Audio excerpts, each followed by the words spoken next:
Bryce, and a couple other people that I will be thanking throughout the night for signing up and giving us your report. So thank you guys. I thought that for sure the power was going to go out. Man, we had gust of winds coming in here that were stuff was slamming up against the shack tonight. Man, just bap bap bap bap slamming up against the shack, and I was like, oh boy, because the power don't last out here. Right now, it's eerily quiet outside. So, we'll stick with that. So last week we did a throwback, and I thought about doing that tonight, and if we do a throwback tonight, I want to play the Thomas Campbell interview. Now, I did this interview back in 2018, so he had other projects that were happening before, but then I came across this study, and you guys got to help me with this because I am going to probably butcher this. But I'm kind of excited, right? So we always ask about the nature of consciousness, like how is it measured? How do we measure it? All of that stuff. Well, an article came out yesterday in Nature magazine, and it's making me think that there's more studies in consciousness than I'm aware of. I mean, I was really digging, I would say the past 3 hours, I'm trying to find something that I haven't talked about when it comes to consciousness studies. And I guess I get kind of discouraged sometimes because I think, man, science isn't really looking into this. But I mean, and then stuff comes out and I'm like, okay, I'm totally wrong. I was totally wrong. So there is some breakthroughs in consciousness research. And I don't know if you guys are aware of what's called, and I have the article pulled up here by Nature magazine. It's called Sleep Spindles. So here's the thing. Could the latest breakthrough in this research of sleep spindles predict recovery in coma patients with 87% accuracy and that holographic patterns might link quantum fields to our minds? I know and I started thinking, that sounds cool, but what is he talking about? What are they talking about? And if this is really happening, by the way, this might actually unravel a little bit of the mystery where consciousness comes from. Maybe, I don't know. We could still just be scratching the surface. I always think we're just scratching the surface when it comes to consciousness studies, right? So this article in Nature Medicine, and it was also mentioned in quite a few X posts. I saw them on X post, and it highlights what's called sleep spindles. And they're saying that this could predict consciousness recovery. So they can see someone's consciousness coming back to life. They weren't able to do this before. And how they can measure this is crazy. We'll get into that. But there are emerging ideas about holographic boundaries and the network complexity and multiple timelines of consciousness and all this stuff, right? But I'm really curious about this. Not that it's that big of a deal, because I know science bores some people, but it doesn't bore me. So researchers at Columbia University in New York looked at 226 coma patients with recent brain injuries, okay? They used EEG brainwave recordings to check where their brains were doing while they sleep. It's just sleep studies, basically. And the key thing they found was something called sleep spindles. I've never heard of this. Never, But they're short bursts of like brain activity that normally happen when we're asleep, right? So these spindles actually turned out to be a pretty big clue about whether someone's coming back from a coma or not. Now, here's the thing though. The studies, they need to do more research on this, but I'm pretty excited about it because they only had 1/3 of patients that did these, right? But patients with the sleep spindles were way more likely to wake up and get better. 76% of those who had spindles and signs of hidden awareness, which is called CMDs or cognitive motor dissociation, they showed consciousness by the time they left the hospital. And then 41% of them were independent again within a year. So imagine your brain so imagine, all right, how do I put this? So consciousness is like light in the city, and your brain is this big city. So when the lights come on, consciousness is there, or we can see it. Doesn't mean it's not there, but we can definitely see it because when the lights come on, we can see it, right? So only 29% of patients without spindles or CMD showed any consciousness by discharge, and just 7% got back to normal function in a year. That's some pretty big numbers with these studies. So, but the spindles would show up before other signs of recovery, suggesting that they're an early hint the brain is healing. So I don't know how accurate these numbers are. I always see these studies and it's like, yeah, well, but there is some claims floating around on X and this article that 87% figure that's what I've seen on X posts, not necessarily in the article. But the actual study doesn't give a single 87% accuracy number for spindles alone, but does show that they're a strong predictor. So when we get into like REM sleep, there's certain stages of REM sleep, and these things they see little spikes of brain activity, these spindles in REM sleep. The coma patient, or when you do sleep studies, but now they're seeing them in coma patients. What I'm saying is these things can be measured in, guess what? Frequency. Yeah. Right. So y'all got to help me with this too, because I'm terrible at trying to explain this stuff. Like I said, imagine the brain as a city with like power lines, I guess you could say. In a coma, it's kind of like the lights are off. Does that make sense? So doctors can't tell if the wires are still working. They have no way to measure them. They just can't tell. Sleep spindles are like little flickers, like when lights start to flicker. So that's what a sleep spindle is. So it's like a flicker of electricity showing the lines between, and I'm looking at the picture here. So it's like the lines between the thalamus, which would be like a relay station, and the cortex, which is the thinking part, are still connected. So imagine when they see these flickers, they're like, okay, those two parts of the brain are still connected, right? So if those flickers are there, it's a sign that the city might light up again soon. Now, if there's no flickers, then the odds are kind of lower, but not zero.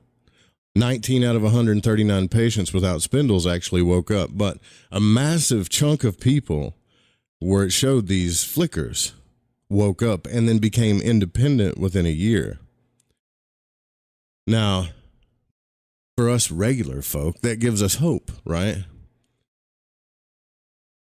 It gives us hope because when people are in a coma or in their hospital, we might be able to measure when people are on their way back. We can spot it early with sleep patterns. And if sleep matters this much, and you guys know I love sleep, that's where we do a lot of our conscious exploration, right? So if sleep matters this much, maybe once they figure this out, they can be like, okay, when someone goes into ICU and they have a brain injury, they can just put them in like the perfect room, quiet room, maybe put some noise on so that their sleep is healthier. It could be the key to all this, right? And I'm only talking about the health side, not the quote paranormal side yet, not yet, but just bear with me. It's not a sure thing yet. I mean, they don't guarantee recovery, but that's like anywhere around 80% is that's a massive deal. Okay. So this ties into what we talk about in a massive way, though. It really does. Those spindles suggest that the brain might be secretly active when someone's unresponsive. You know how we always talk about, man, we don't remember our dreams, or I blacked out, or whatever. It's not just about waking up. It's about what's happening inside of our minds that we can't see. So what if consciousness isn't an all or nothing thing? You know how we like to think, consciousness is flip the lights on, flip the lights off. It's all or nothing. But what if it doesn't really work that way? If they see these little sparks, okay, and that's some kind of indication of your brain coming back online. Now this article just came out yesterday. This is actually grounded in real data. Real data matters to conscious explorers like us, right? And I'll get into the quantum thing too. But remember, when you see that word, when you're reading these science things, CMD, That just means cognitive motor disassociation. Now, in this study, and I'll see if I can drop a link in the to the article in the chat, but sometimes it blocks the links. I don't know. So I'll definitely leave it in the description, but you can just look it up. Nature Medicine study from March 2025. And cognitive motor disassociation was a big deal, according to these folk. They found that coma patients who had both sleep spindles, those brain flickers that I was just talking about, and cognitive motor disassociation were the most likely to wake up and recover. So the actual number is closer to 80%, but it's still a big number, man. 76% of patients with these spindles and cognitive motor disassociation showed consciousness by the time they left the hospital. Think about this, without CMD, even with spindles, the recovery odds dropped. Why is that? So this means that, think about this for a second. Some people like to think consciousness is just in the brain, okay? But without cognitive motor disassociation, even with the spindles, the recovery odds dropped. You smelling what I'm stepping in here? This shows the brain has some higher level of awareness, like understanding commands or forming thoughts, while spindles suggest the basic wiring between brain regions is still working. And together, it makes a pretty powerful combo for predicting who might come back from a coma. Realize when people are in a coma, they really have no data to tell you. Like, they can't run out to a family and go, hey, guess what? We have this thing and they might come back.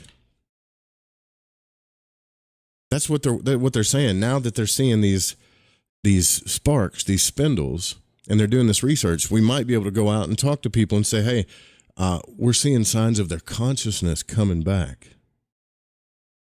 We're seeing spindles. How many people think that when someone's in a coma that they're gone?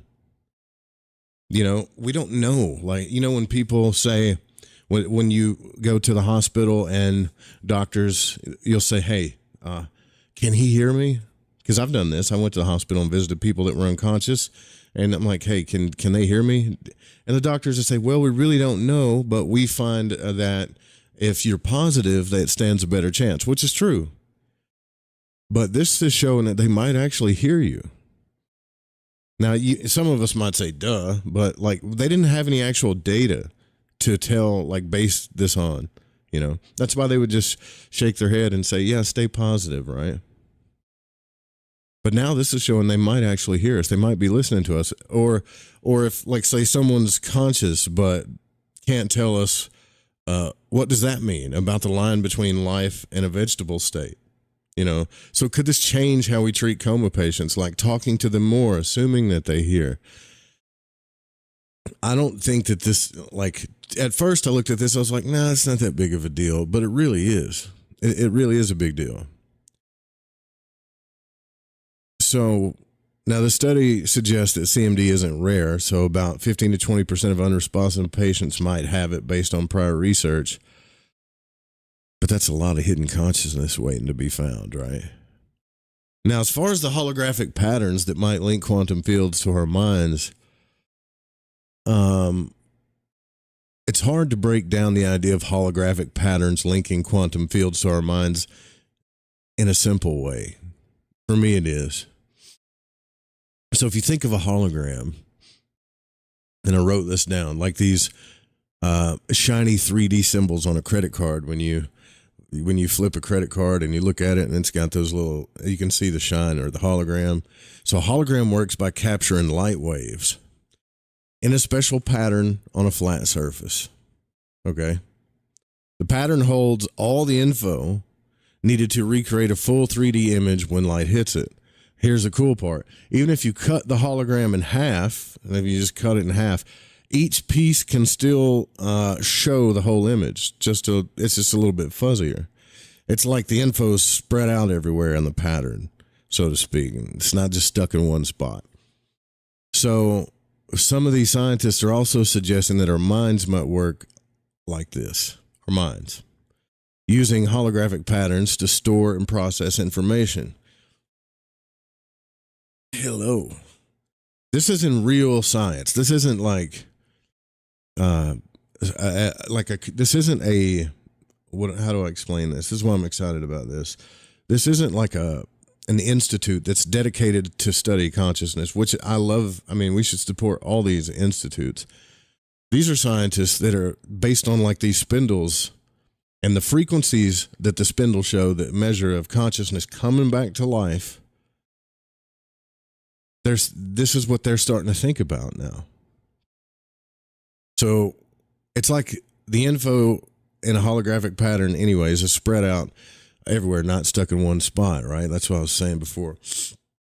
So there are some scientists and thinkers that suggest our minds might work like this, using holographic patterns to store and process info, not just in like one brain cell, kind of like what we've been told before, but across a bigger system tied to quantum fields.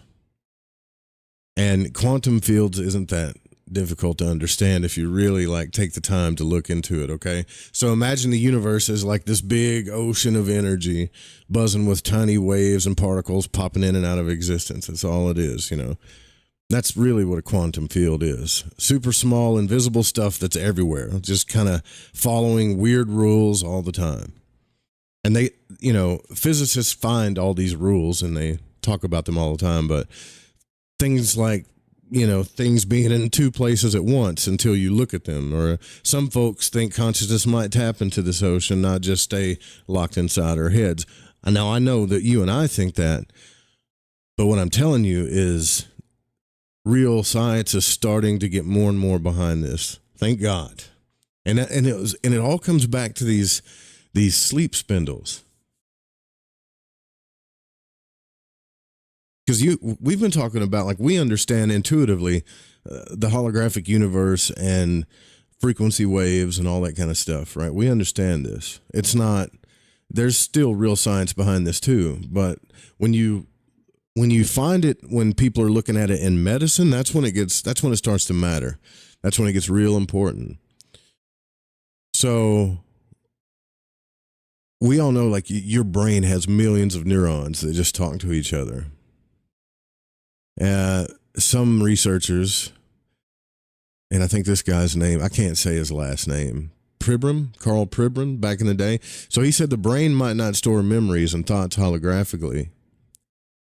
He said it might, actually. Instead of one neuron holding a memory, the info is spread across a pattern of waves or signals. And if the pattern gets lit up, like a hologram with light, you experience the memory or thought. So now, if you go back to the spindles and they see these, so now they're measuring these, or let's say almost 80% of patients that are in a coma, they start to see these spindles, which measure the power lines, electricity in our brain. They can measure these spindles and frequencies.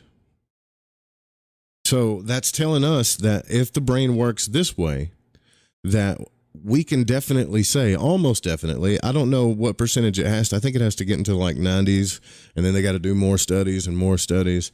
And so they could actually say in medicine, okay, now we can tell when a person in a coma is actually going to come back into consciousness, and probably how well, because it has to relate to the spindles and CMD, okay? But probably how well they're going to recover before they even wake up. We weren't able to do that before, okay? So when they see that these things spark up, the pattern gets lit up. The holographic patterns get lit up like a hologram with light. That's us experiencing memories or thoughts. I'm not saying that everything matters in the body, but it seems to me like the way consciousness works is it just flows. But when it hits the brain, it becomes something entirely different. That's why our brains are shaped this funky way, because it's like a storage computer, and it's a processor and a storage computer all at the same time. So this is all just my theory, though. I'm not a doctor, though. So the idea is that these brain patterns don't just stop at your skull. That's what I'm trying to say. They don't just, these patterns, these waves do not just stop at the skull. But what might actually separate us individually from all of consciousness, that quantum field of consciousness, is that skull, is just that much skull. That could be really the only thing that separates us all, because when we die, the consciousness is still there. But now they can measure the electricity, the spindles coming back into the body when someone's sleeping, just through sleep studies, okay? And it has to do with CMD, and it's not just us asleep. It has to do with people that have cognitive motor dissociation, like in a coma, and the spindles. If they do the studies with us, we're healthy, we're just fine. That's not what I'm talking about. I just think it's crazy that I think all of these studies, like the telepathy tapes, people going on Joe Rogan, like all this stuff is making more doctors and scientists curious about this. Okay? But the idea is that, like I said, that these patterns don't just stop at the skull. They might sync up with like quantum fields outside of you. And those energy waves are kind of everywhere, right? So think of it like your brain's holographic pattern tuning into a universal radio station, picking up or sending info through the quantum field. This was all talked about too, by the way, when the CIA went to investigate the Monroe Institute. They even drew pictures and graphs and everything. We've talked about it 4 or 5 times on the show. Haven't gotten much traction on this show about it because I didn't put in a fancy title and do my algorithm research. But you guys know what I'm talking about because we talked about it on this show for years. The CIA kind of already, I'm just saying I'm happy, okay?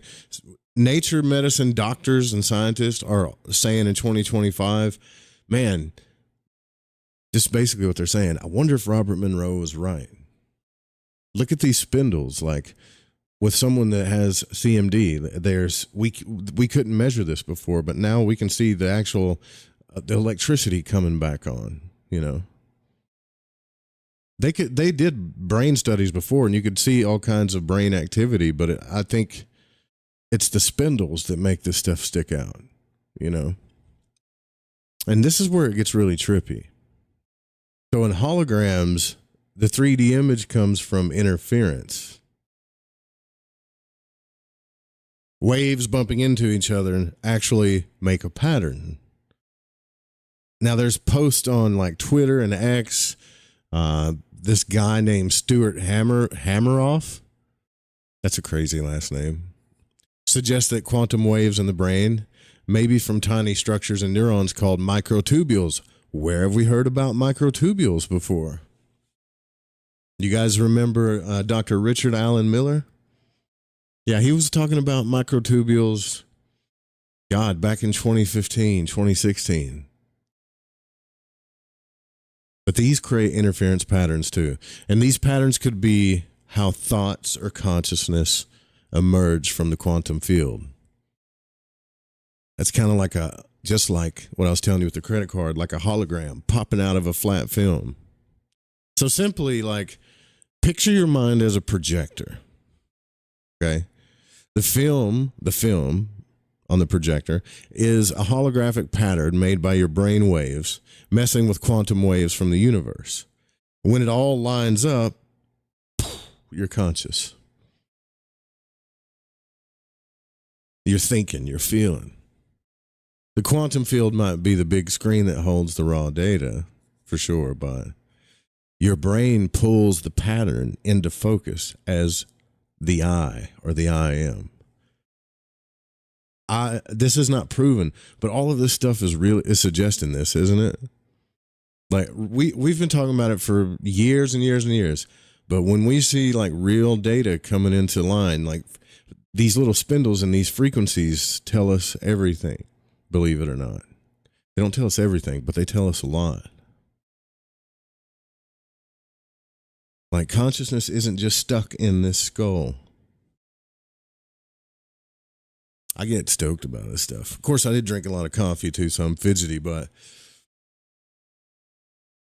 all it is this universal field that we share. And I was like doom scrolling through X. I was typing in consciousness, holographic, this, all this stuff. But it's gaining traction. If you look it up, go to X and type in, here I have it right here. Holographic boundaries, quantum oscillations. I hate that they use big words, but you guys understand it. But it's still at best, it's still a pretty educated guess. But we're at an educated guess. Now we're at an educated guess.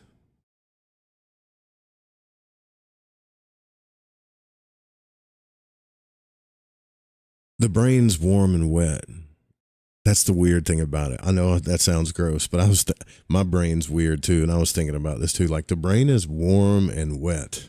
That's not exactly an ideal thing for quantum stuff, but studies like this Coma one with the sleep spindle show brain patterns matter. They matter.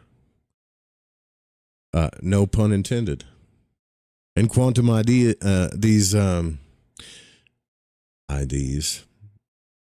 that makes me think of something else. But these ideas keep popping up in all of these talks. There's another podcast that this neuroscientist talks about this too, but he talks about the brain more than anything though. So in short, I guess we could say that holographic patterns could be like a bridge. Your brain makes them, quantum fields feed them, and together they light up your mind. It's pretty freaking wild, man. That's a wild way to imagine that how we think, right? But it's still a mystery that we're trying to piece together. So if you pull this article up in Nature Medicine, the study that I referenced from Columbia University and the New York Presbyterian, this was published this year, supposedly, unless I looked at the date wrong. Nature Medicine. So I don't know. I just think it's fascinating, man. It's fascinating.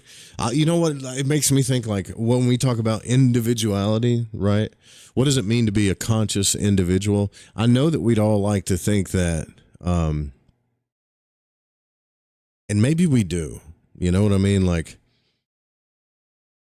if you looked at consciousness as like sunlight or just light or whatever, and it doesn't individuate or become a personality until it gets kind of in the body.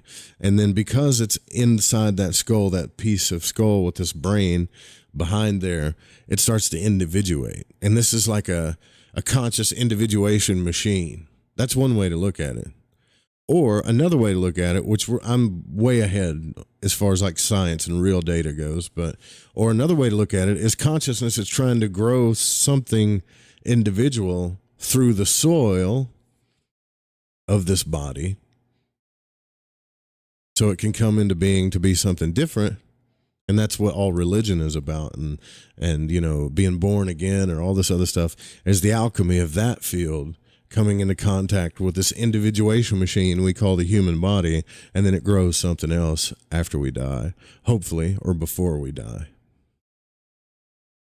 But what it does mean, okay, is like at the very least, when we die, if that whole religious or spiritual idea of individuation after we die doesn't happen, if it doesn't happen, what it does mean is we just go back into the field as one.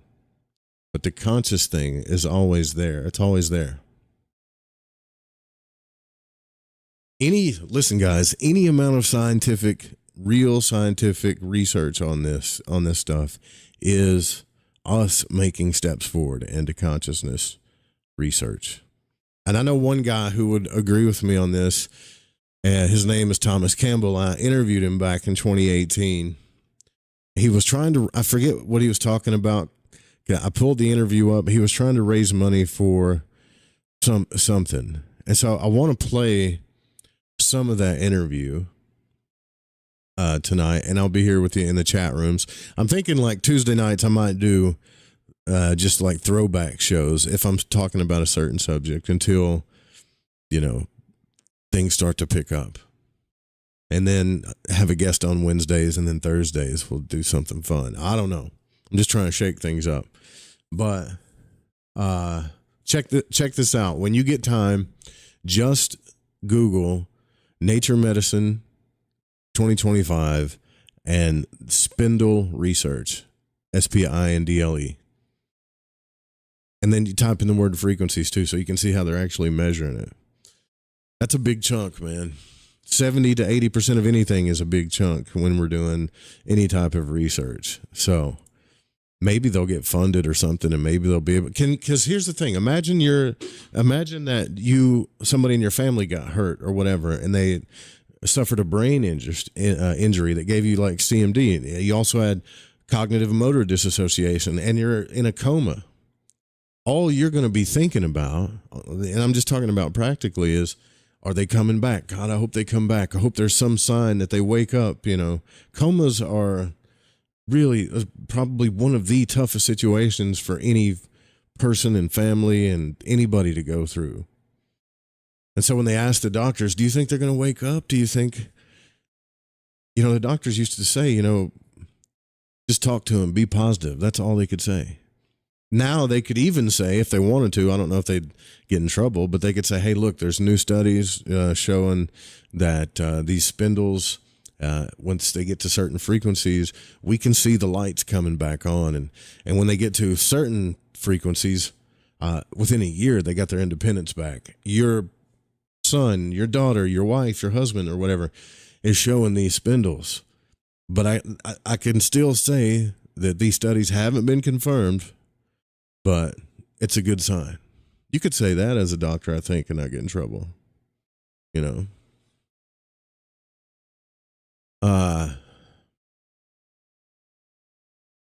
But yeah, check it out, man. Let me see if I can get this interview up that I did with Thomas Campbell. And then, you know what? After the show, I can't sleep. I guarantee I won't be able to sleep tonight. So if I'm not up playing Call of Duty or watching a movie or reading a book, this is what I'm going to be thinking about for the next day or two. So we're probably going to have to get back into the gateway reports and stuff and look at all this stuff again. I'm thinking maybe, right? All right, here we go. Let me see if I can get this Thomas Campbell interview. This is in back in 2018. Ask him some questions about it. But if you don't know who Thomas Campbell is for some wild reason, then let me tell you.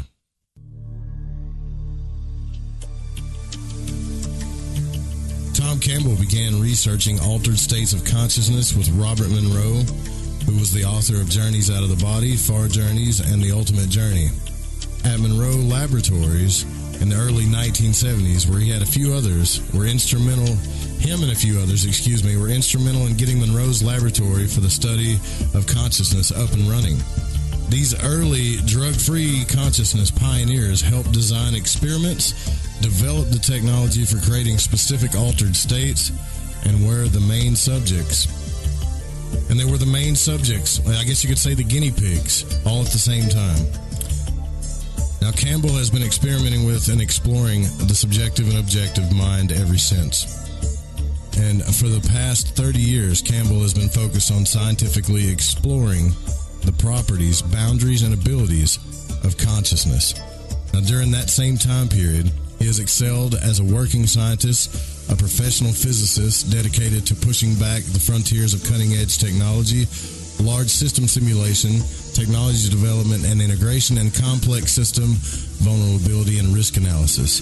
Presently, and for the past 20 years, he has been at the heart of developing U.S. missile defense systems.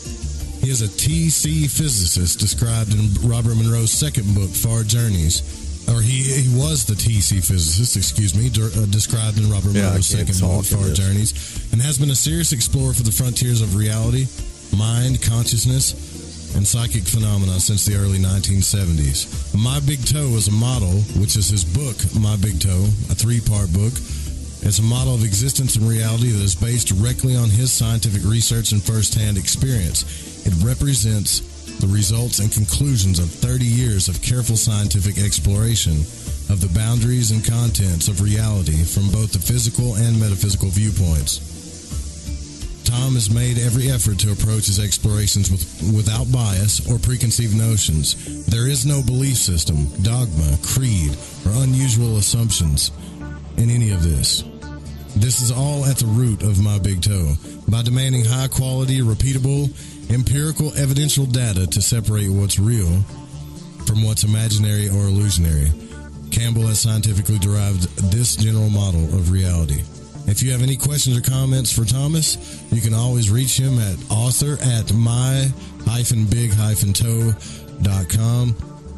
And I want to say that thank you for, spending this time with me again. I really appreciate it because I know you're a busy man. Yeah, I got a lot going on. I've got more email than I can possibly answer. It's my problem right now. I've been traveling a lot. When I travel a lot, it gets backed up, and pretty soon the backlog is so deep that it's just impossible to deal with. So, I don't know. The pile gets bigger faster than I can get through it. So, yeah, I'm sure. I've mentioned your Kickstarter quite a bit. I wanted to ask you a little bit about. I was so surprised how fast that got funded, and I think that. I've been talking about it to everybody. And from what I understand is that you're going to try to do some more experiments, but I don't want to talk for you. Can you explain what that's about a little bit so I don't misrepresent you on that? Sure. Kickstarter, by the rules that are set up by Kickstart, can only last 30 days. Okay, that's why it kind of came and went in a rush, because that's it. You can't run those any longer than 30 days. And you have an amount that you have an amount that you specify, and if you make less than that, if the donations are less than that, then you give it all back. They're not really donations; they're pledges. If the pledges are greater than that, then within the 30 days, then you get to keep it and send T-shirts and mugs and everything else that you promised to all the people that came on. So we had a target figure of 150,000, and we got there in less than, in about a week and a half. We were not even halfway through when we got to that point. So that was good. We ended up with, I think, about $236,000, which was quite a bit better than the 150 that we were shooting for. Now, we shot for the 150. I thought that was ambitious, and tell you the truth, I was thinking it would be a long shot for us to actually get 150,000. So I was delighted, as you might guess, the fact that we did so much better. So that 150 was supposed to pay for, at least to get us started, to get a couple of the experiments done. But now that we got more, we may be able to get them all done. Right. So I've got 5 different experiments, and if you're interested in those, I can send you let's see, how can I do this right here? Well, I can send it to you in the email. I can send you our excuse me, same old cough, had it for months.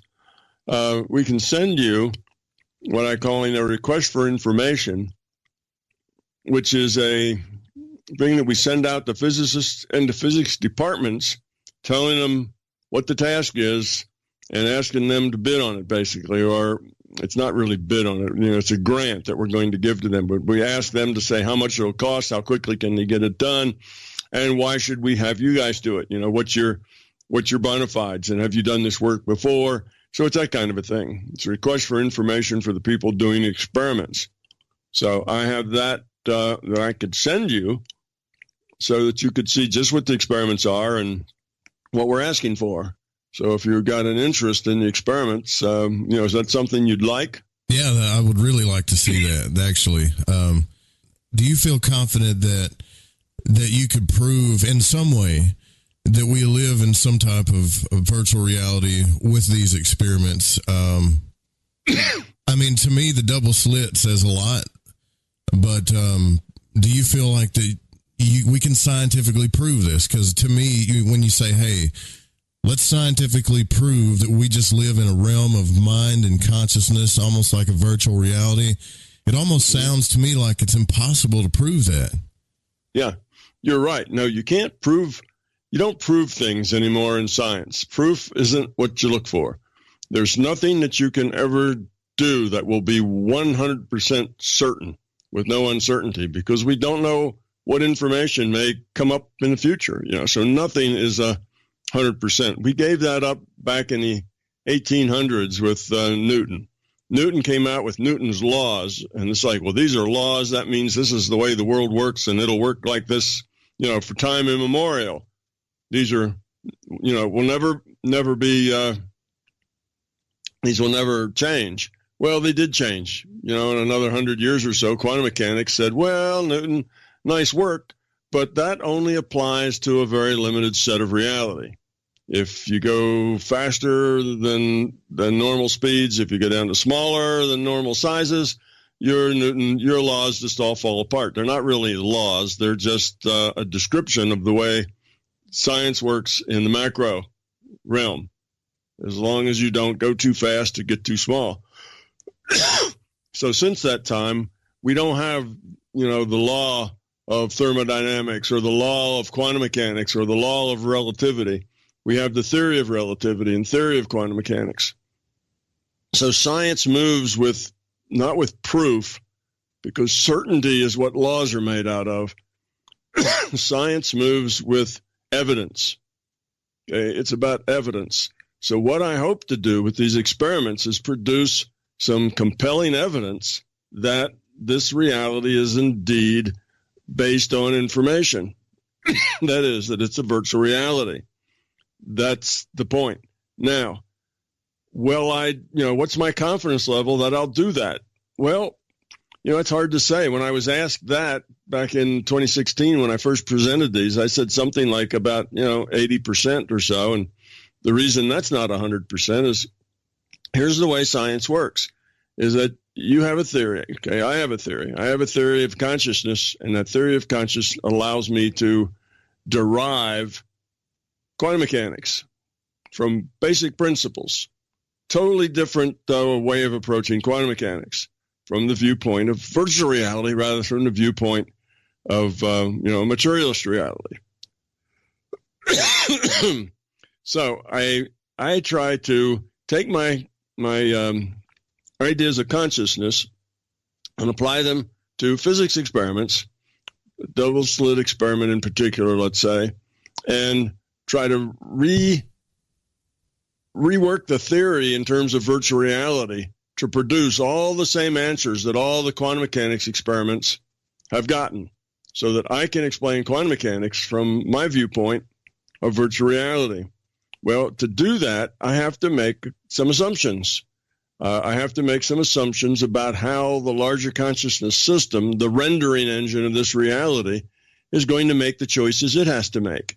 You see, that when you make a simulation, you can get to the end product of that simulation, many different ways. There's lots of different ways to simulate something. It's not like there's just one way. You can do things in different orders. You can do things, it's the simulation's creator that gets to pick which of the possible ways they're going to use. Now, I have a few assumptions that says that the larger conscious system will tend to pick computing processes that are efficient. It's got a lot to compute, and it's had a lot of time to optimize the way it does things. So I expect that whatever it does, it's going to be very optimal. It's going to take, in computer language, that's called parsimonious. It's going to be very parsimonious the way it does it. It's going to be very efficient the way it does it. And I think that's just the nature of the way the larger conscious system is going to run its reality. The virtual reality will be encoded with a rule set, and it's all going to be very efficient. So that's one rule. So now if there's 5 different ways that it could approach something, I'll look at the one that's the most efficient from a computer science perspective and say, well, that's the one that the larger conscious system is going to take. It's got to run through that path because that's the optimal path. That's the most efficient path. So it's those kinds of things that I have to guess. Now so the one rule that the rendering engine has to obey, there's actually two rules, but I say it as two rules. One rule actually wraps it all up, but let me be consistent and say it as two rules, as I usually do, and that is that one, it has to abide by the rule set. The rendering engine that renders our virtual reality is not going to render something that the rule set doesn't support. It's only going to compute things based on the rule set. Okay, that's the same with World of Warcraft. Your elf is not going to start flapping its arms and flying through the sky because the rule set doesn't support that. So it's not going to happen there. Okay, and now they could change the rule set to make that an option, but as it is now, that's just impossible. It doesn't work that way. Rule set doesn't support it. So that's one of the constraints on the rendering engine that renders us virtual reality. The other constraint is it can't render things that create conflicts with what's happened before, right? Which means, we can't wake up in the morning and find out that San Francisco is south of Los Angeles. Right. It's just not, it can't do that. We've got history, the way things are, and the way things are going to be next delta T has to be according to the rule set and can't logically conflict with history, with what we've got, because then you'd have a reality where things just didn't make any sense. There were all these logical disparities and conflicts, and that'd just be part of your reality. Well, that's not a very good reality. You can't depend on it if it's got kind of random logical conflicts. So with those two things, the system may have 2 or 3 ways that it can get out of a conflict. Oh, looks like a situation's coming up where it needs to do something that could create a conflict for it. All right, it's got A, B, C, and D, or different ways that it could avoid that conflict. And it's probably going to do it with the most efficient code. Well, then that's the way that I predict it'll happen. And that's where my experiments come from. Gotcha. So I've looked at those two things, and I've said, okay, because it has to eliminate conflicts and because it has to stick with the rule set, this is the way I think it would do that most optimally. Now, there's some risk there. What if I don't know what the most optimal solution is? Maybe I just think I know what the most optimal solution is, and there's some other solution that's actually better computer science than the one I picked. That sort of thing. Now, I'm pretty aware of the conflicts. I know what a conflict will be, but I don't always know what the system is going to do as far as the best path. And it's not obligated to always take the most efficient path. It may, for its own reasons, to say, well, in this situation, with that conflict, I'm going to do something that is sloppy code, but it's going to patch me through an answer that's going to work. And it may do that. So you see, it's not like there's a law that says it has to use the most efficient process. So now what I've done with my experiments is I've tried to set up a situation where I back the larger consciousness system, the rendering engine, into a corner. I set it up for a conflict, just like the original double slit did. You see, the original double slit, when you start throwing particles at those two slits one at a time, you set it up for a conflict. You stick it in a corner, and now you just sit back and say, well, how's it going to escape this one? You see, because if it let those particles one at a time do just what you expect one at a time things do, like Newton said, travel in a straight line, because there's no external force on them, they'd all pile up behind the slit. But we also had optics. We had photons by the millions coming through those slits. And what they do is form diffraction patterns. You see? Right. Now, there's nothing that says whether a million slits go through a million particles go through the slit or one particle goes through the slit. Doesn't make any difference. It's the particle in the slit. It's not like these little particles, are talking to each other or bumping into each other, and that makes them go into random bumps the particles, makes them distribute themselves in diffraction patterns. That's ridiculous. So the system was between a rock and a hard place, because we were clever enough to do a double slit experiment that forced it to decide, okay, what are you going to show them? You're going to show them particles, or you're going to show them a wave, because they're both the same thing. All those little particles make up the wave. And if if you're going to get a diffraction pattern and you're not going to have a logical conflict with optics, you're going to have to make those particles distribute themselves in a diffraction pattern, even though there's no forces on them. You see? Right. So we backed the system into the corner and forced it to show us a little bit of, what's behind the curtain, if you will, a little bit of how it does its calculations. And that's what the double slit did. Now, I've done the same thing. I've given the system a situation where I back it up in a corner, and it's got to either show us a little bit of the magic behind the curtain, show us, how it actually calculates this reality, ways in which we don't know, ways that are likely to be surprising to us, or it's going to have a conflict on its hands. So that's what my experiments are all about. So the double slit experiment did provide a lot of evidence that this is not a materialistic reality, because real material particles don't just distribute themselves in diffraction patterns for no good reason, you see? It would have came out the same way, whether it was observed or not. It would have done the same thing. Exactly. Exactly. So that was something that wouldn't happen if this was a material world. So that experiment told us that the fundamental reality is not materialistic. Okay, but the scientists look at that and they don't like that idea, because that kind of trashes the beliefs that they have. So they hem and haw and say things, but the particles are really, really small, and maybe there's a whole different physics for small things. And, so they make up all this nonsense rather than seeing that it is indeed not a materialist-based reality.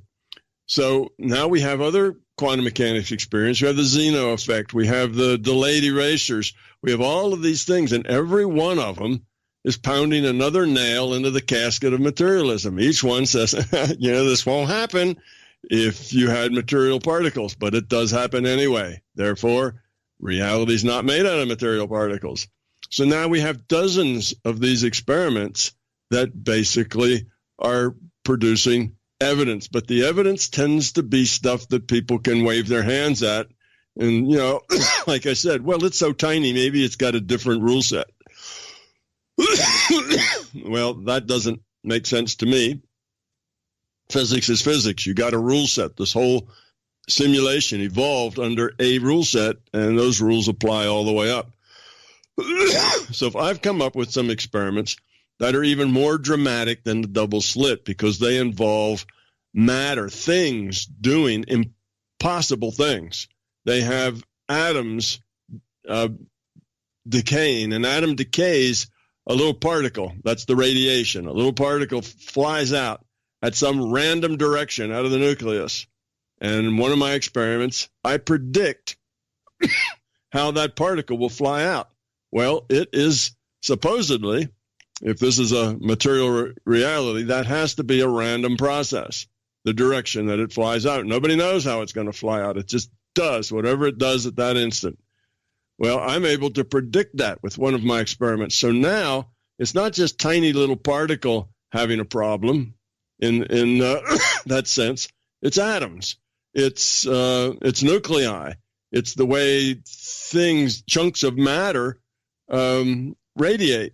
It's the way they give off particles, the way they degenerate. So it has to do with the basic energetics of the material world. And it's saying that it's computed. It's not just random, that it gets computed, because in this situation, you can predict it.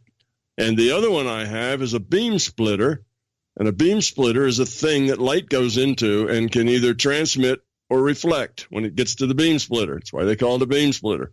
Half the time it transmits, half the time it reflects. And it's a random thing.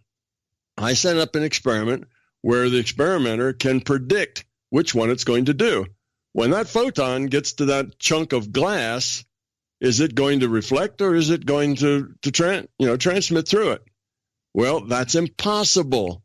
So you see, I'm forcing the system to do something that's dramatic in order to maintain consistency and not cover up, and not end up with an inconsistency or do something that is not in consonance with the rule set.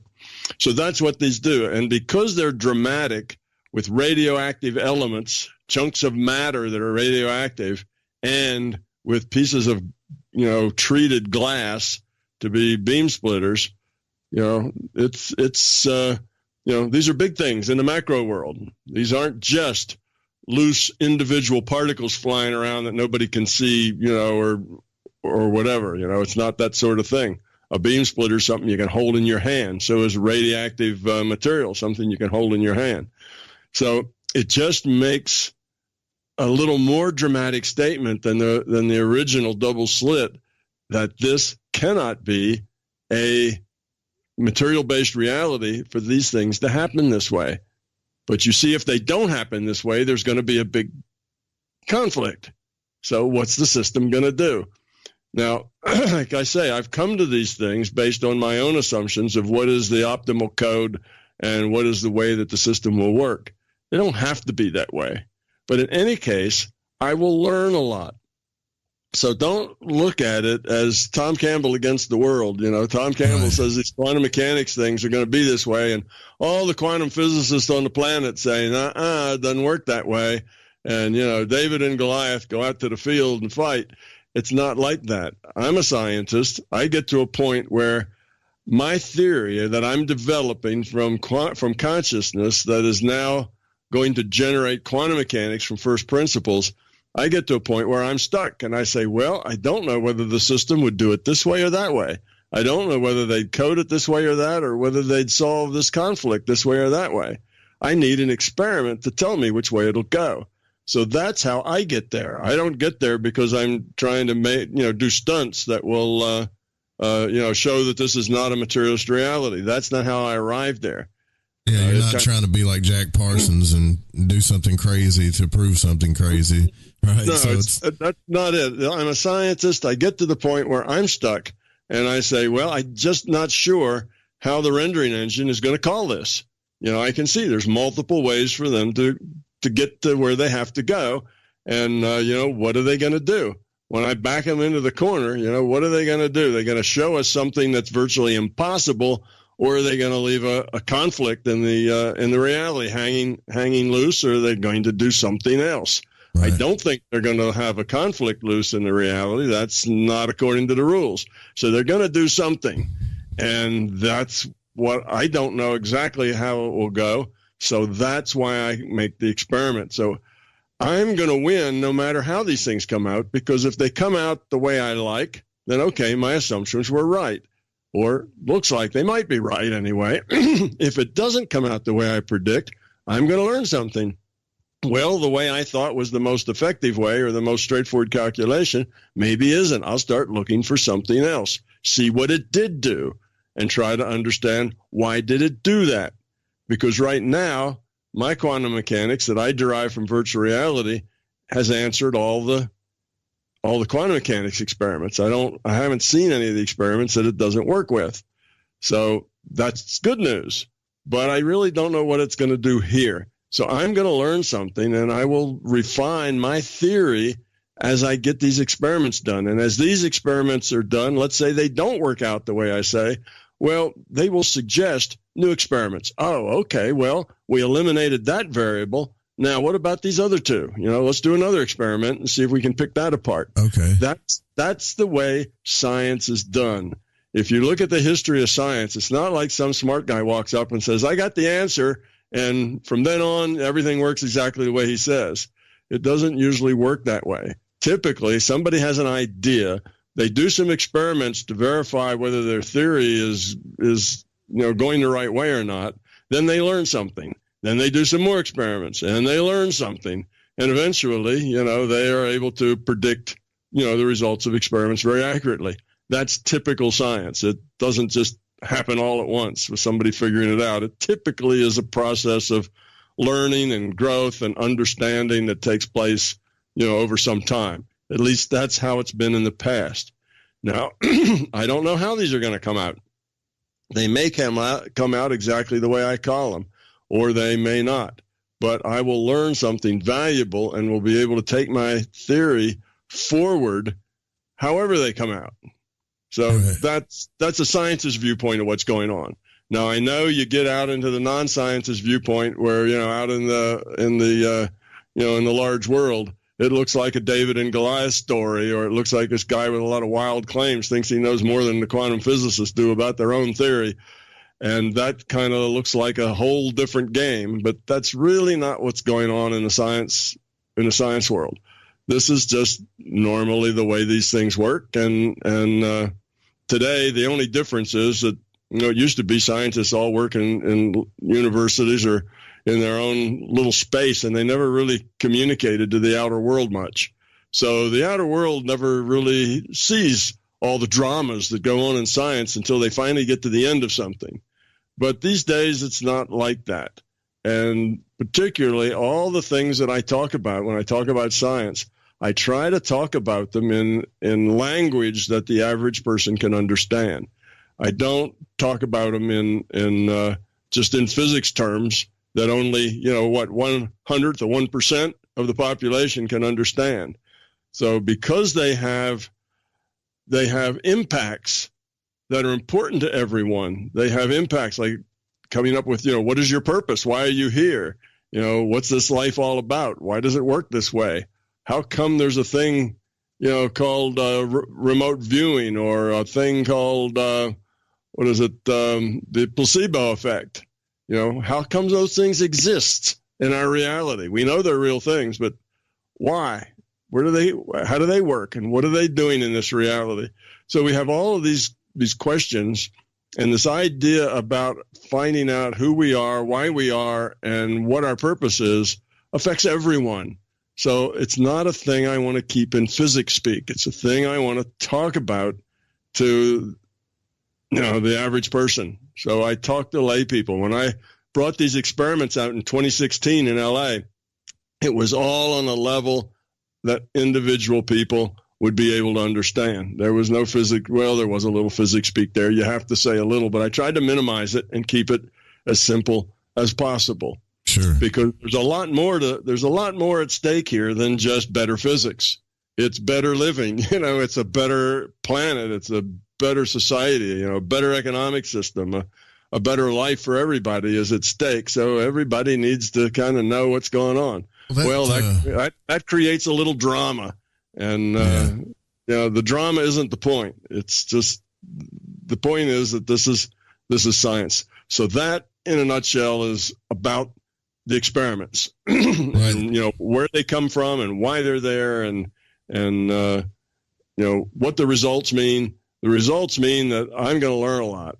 I know that. Exactly how they're going to turn out, we won't know till the experiment's done, because that's the way experiments are, right? That's why you have to do the experiment. It's because if you knew exactly how it was going to come out, you wouldn't have to do it.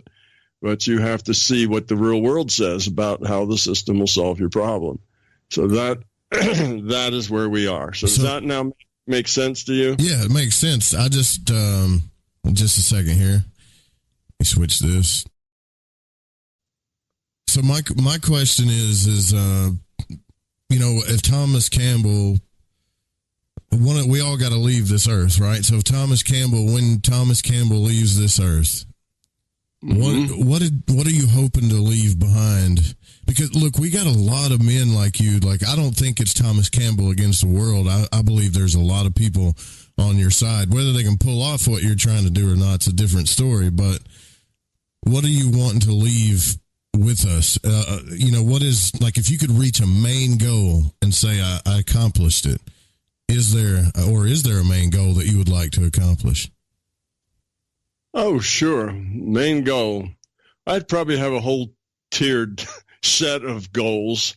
Get to the very main one that's at the bottom, and the one that's the biggest and makes the most difference. That would be the goal of this being a kinder, gentler world for us to live in. That people begin to grow up because they see that they see which direction up is, and they see why they're here. and they see the point of it, and they see that most of the pain that they suffer is self-created. So if that happened, then this world would change dramatically. It could change in just a few decades. In 20 or 30 years, you could see this going from where it is today to something that nobody would even imagine could have ever been true. That is possible because we have the infrastructure now to support that level of change. Everything changes faster than it used to.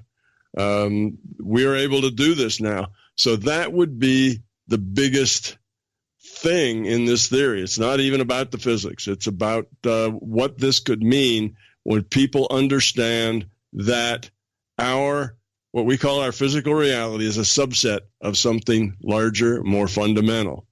And once they understand that that larger fundamental thing is consciousness, a consciousness system, and that the purpose and point of a consciousness system has to be, it's not just my wishing it was that way, but has to logically be that it is about caring, about about love. That's what it's about, and that justifies our virtual reality. It's an entropy reduction trainer. I think we were through most of this when we talked last time. Yeah. So that's the point, and that will come out, and that will be a big paradigm shift, bigger than any of the paradigm shifts humanity's ever seen before, bigger than fire, bigger than the wheel, bigger than Newtonian physics and quantum mechanics and relativity all wrapped up together, bigger than all of that. It's going to make a huge difference to humanity. Now, it's not a one-man show. It's not that I'm going to show this. It's me and probably 10,000 other people in the world who are pushing in that direction. I see all kinds of things, from people and books and ideas talking about not only about virtual reality, but talking about that they're about consciousness, about there's a spiritual dimension to existence, that sort of thing. It's all of this has to work together. My part is just going to be if it works the way I hope, it's going to be to get the scientists, the physicists, to state unequivocally that this is a virtual reality. And I see that coming, whether I'm on the scene or not. They've been moving that direction over the last decade and a half. They've gone from almost nobody thinking that's a good idea to where physics departments today have dozens of people in them. I don't mean dozen worldwide. I mean, every physics department probably has dozens of people in it that think virtual reality is the only solution. So it's the thing that's growing. What I see is because the physicists, the scientists today are the people that everybody believes. That's, I call them the high priests of Western culture because the high priests are the people who traditionally told everybody else what was true. Right. Everybody else relied on the high priests to tell them, to separate fact from fiction, what was true. And they listened to the high priests. Well, today, our high priests are the physicists, the scientists. And if the scientists come out and say, yes, this is a fact, this is a virtual reality, it's a subset of something larger, that will take these ideas out of the margins and put them in the mainstream. These ideas have been in the mainstream for millennia. You have the Buddha 2,400 years ago saying this is a virtual reality. Well, he said it a little differently. He said this reality is all an illusion. It's the same sort of thing. You also have that coming out of most of the mystical schools like Sufism and Kabbalism and Gnosticism. And you can, these are people, all these schisms that were in what was called mystical school. These are people who were able to make a connection with the larger consciousness system and get a sense of how reality worked. But they couldn't express it other than in terms of poetry. It just had to be in terms of describing their experiences and how they interpreted those experiences. So we've had the Buddha do that. And you read the Bhagavad Gita, it's poetry. You have to interpret it, you see. And that's the way the mysticism has been. Yes, it starts with people who have a connection to the larger system, who understand something, but the metaphors they use, the excuses or reasons they put together why it is that way, you see, that's all their own stuff they're bringing into it. That's not necessarily the reality. It's just their own stuff they're bringing into it. What's different with mine is that it's science. You see, my end game here is moving the physicist to a different viewpoint. I can't do that with poetry. I can't say, hey, all you physicists, listen to my poetry and you'll change your minds about reality. Doesn't work that way. You have to present scientists with facts, with logic, with experiments. Well, my big toe, my theory of everything, which is basically a theory of consciousness, and from consciousness, everything else flows. Okay, that is logical. It's not poetry. You start with very simple assumptions, and after that, it's deductive and inductive, mostly deductive logic all the way through it. There isn't anything there that it's like, well, this could happen for 10 reasons. I'll pick one. They all got down to the logic says it had to happen for this reason. Nothing else will support the logic.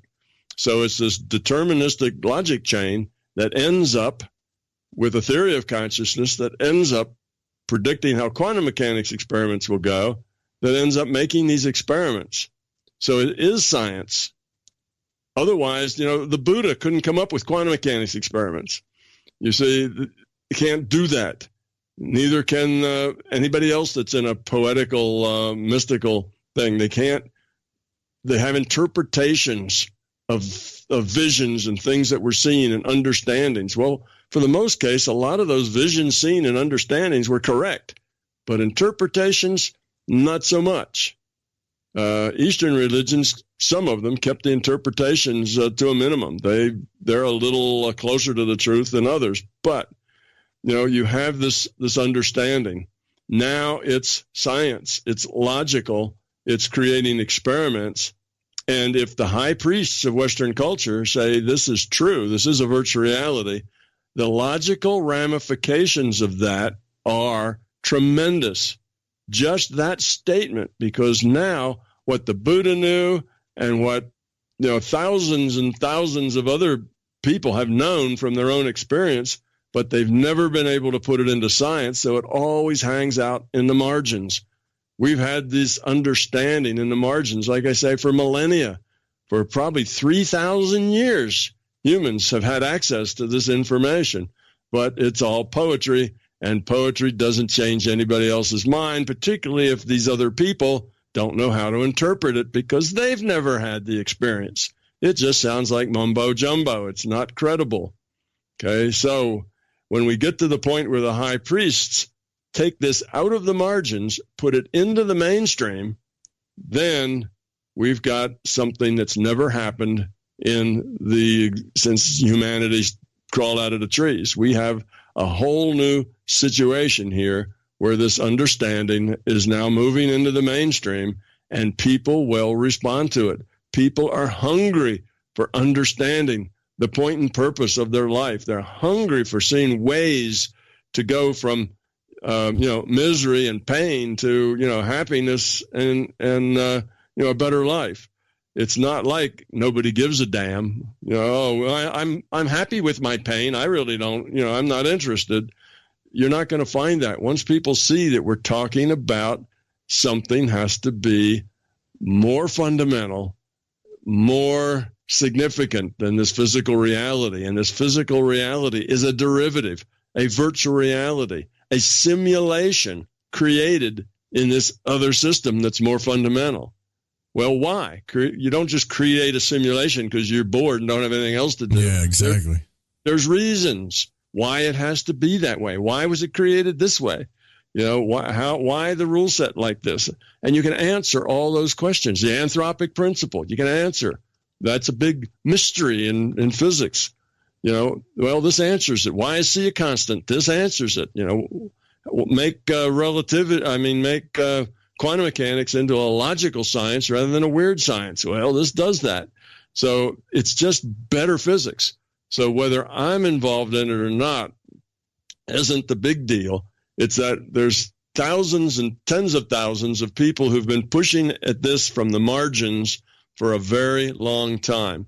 Our own social structures are such that there is a very large majority yearning for something better. If they see this, then that would be that something. That says, take responsibility for yourself. Stop blaming all of your misery on other people and grow up. You see, get rid of your fear, get rid of your ego, get rid of all that stuff that makes you miserable. And if that were known not in the margins, but in the mainstream, and people started to take that seriously, no, everybody isn't going to change in a week, but over 20, 30, 40 years, you could see the biggest paradigm shift ever. So that's the number one thing. And in the meanwhile, the collateral things that'll happen is that you will rewrite science entirely. We will finally let go of this materialistic viewpoint.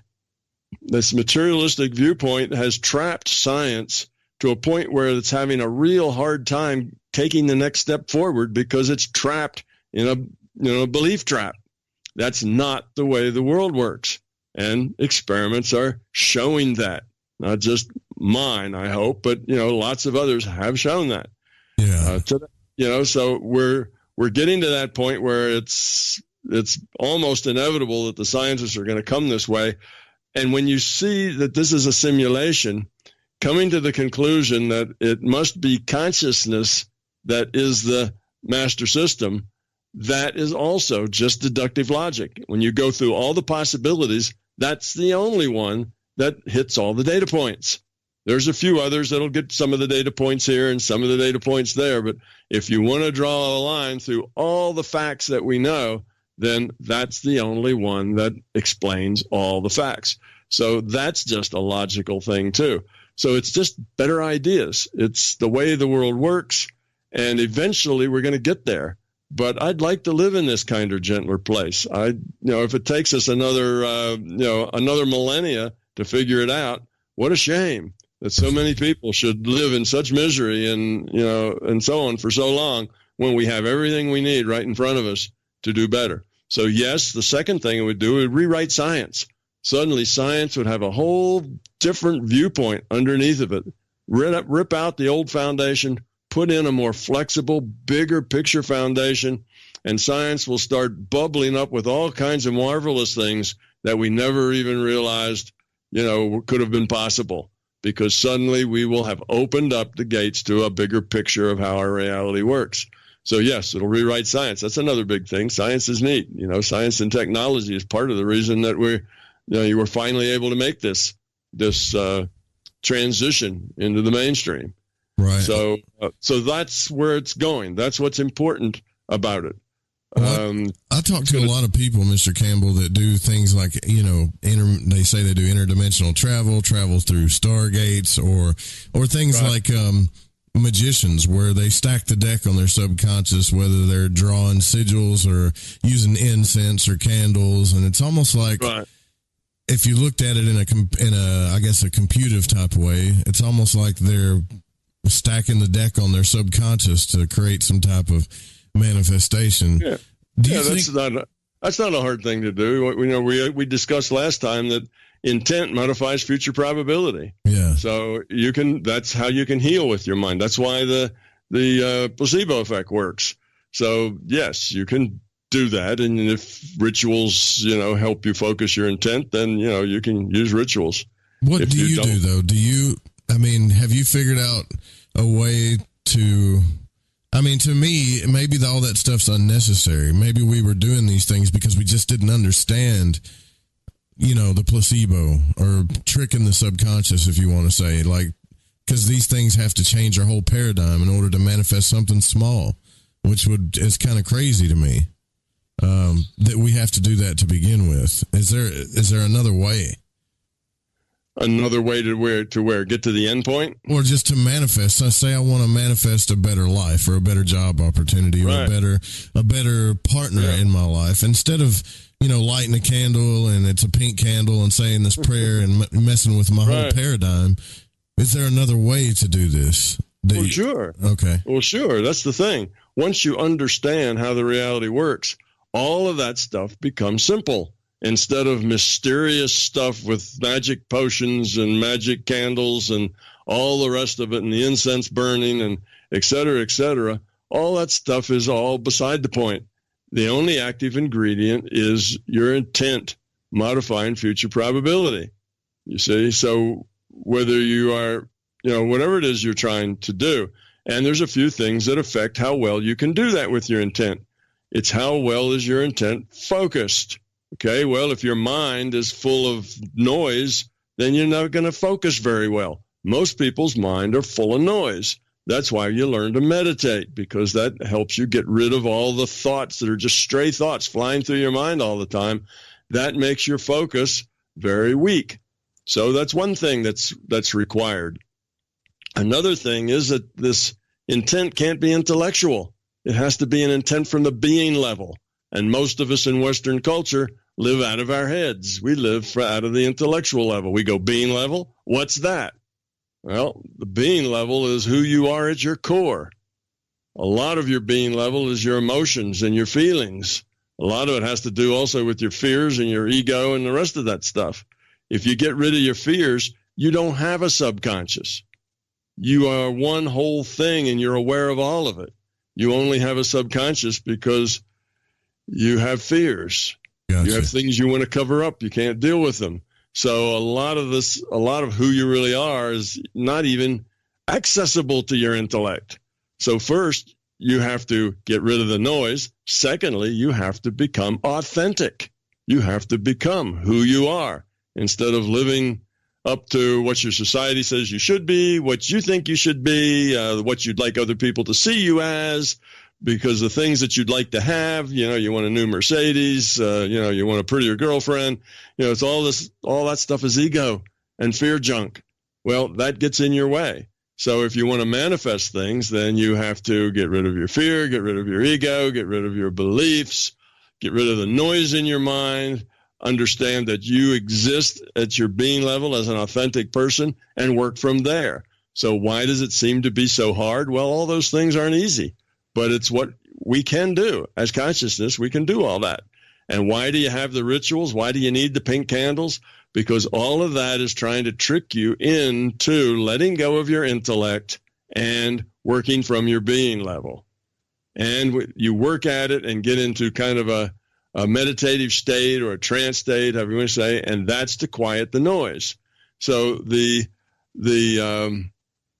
ways that people go about these things, trying to manifest, trying to do magic or whatever else, all of it is just tools that they use to clear their mind, to focus their mind, and to work out of their being level.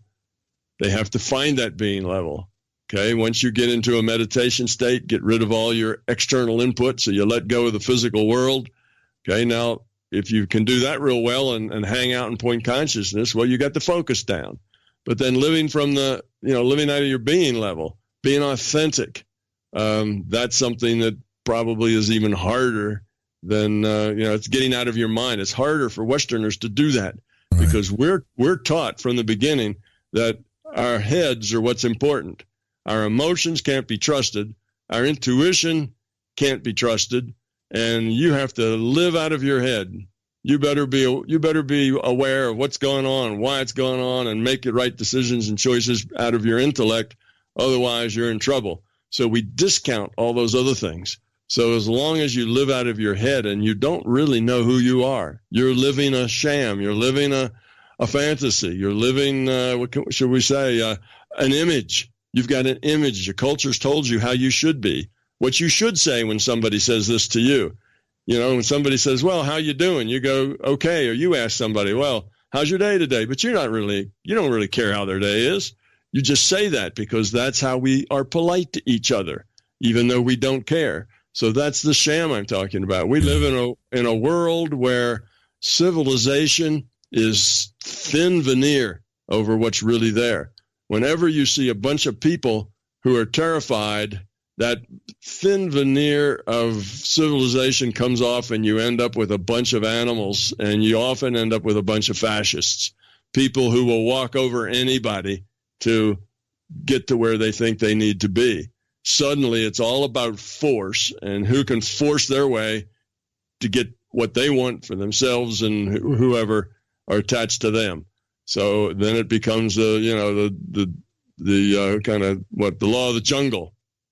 Okay, right. So we live in a place with a very thin veneer of civilization, and most of that is out of our head, something we're taught, something we learn how to be nice and how to be polite and how to smile even if we're unhappy and how to laugh even if we just had our feelings hurt, and we learn all that kind of stuff, but it's all inauthentic. It's not who we are. And if you are not authentic and you're trying to manifest stuff, well, you're just not going to be very good at it. You're working out of your head. You're not working out of your power. So once you understand the basics, then all of the rest of this stuff, from magic to remote viewing to healing with your mind to traveling around into other places, other dimensions, all of that stuff becomes trivially easy, and it's just not a problem. The reason it's a problem is because people have very noisy minds and they do not live out of their being level. And if there was some magic that threw them in their being level, they'd be terrified. Their being level is such a mess of fear and other sorts of junk that if they were in their being level, it would be like a nightmare. So that's why they keep that being level out of sight. That's why you have a subconscious, because you don't want to deal with that being level. That's why you clear out your fears first. You get rid of that fear. You get rid of that ego and all of those beliefs. Then that being level starts to be a nice person, starts to be the core of you. It's an authentic being. And from there, that's where all your power is. You see? I got you. Okay. So that's how that falls out. Wow. Pretty intense stuff there, guys. We got to take a break. We'll be right back here with Thomas Campbell. We're going to get into some quantum physics stuff too as well, but it's never always remember that, the being level. I remember John Anthony West talking to me about that as well too. We'll be right back after this break with more from Thomas Campbell right after these messages.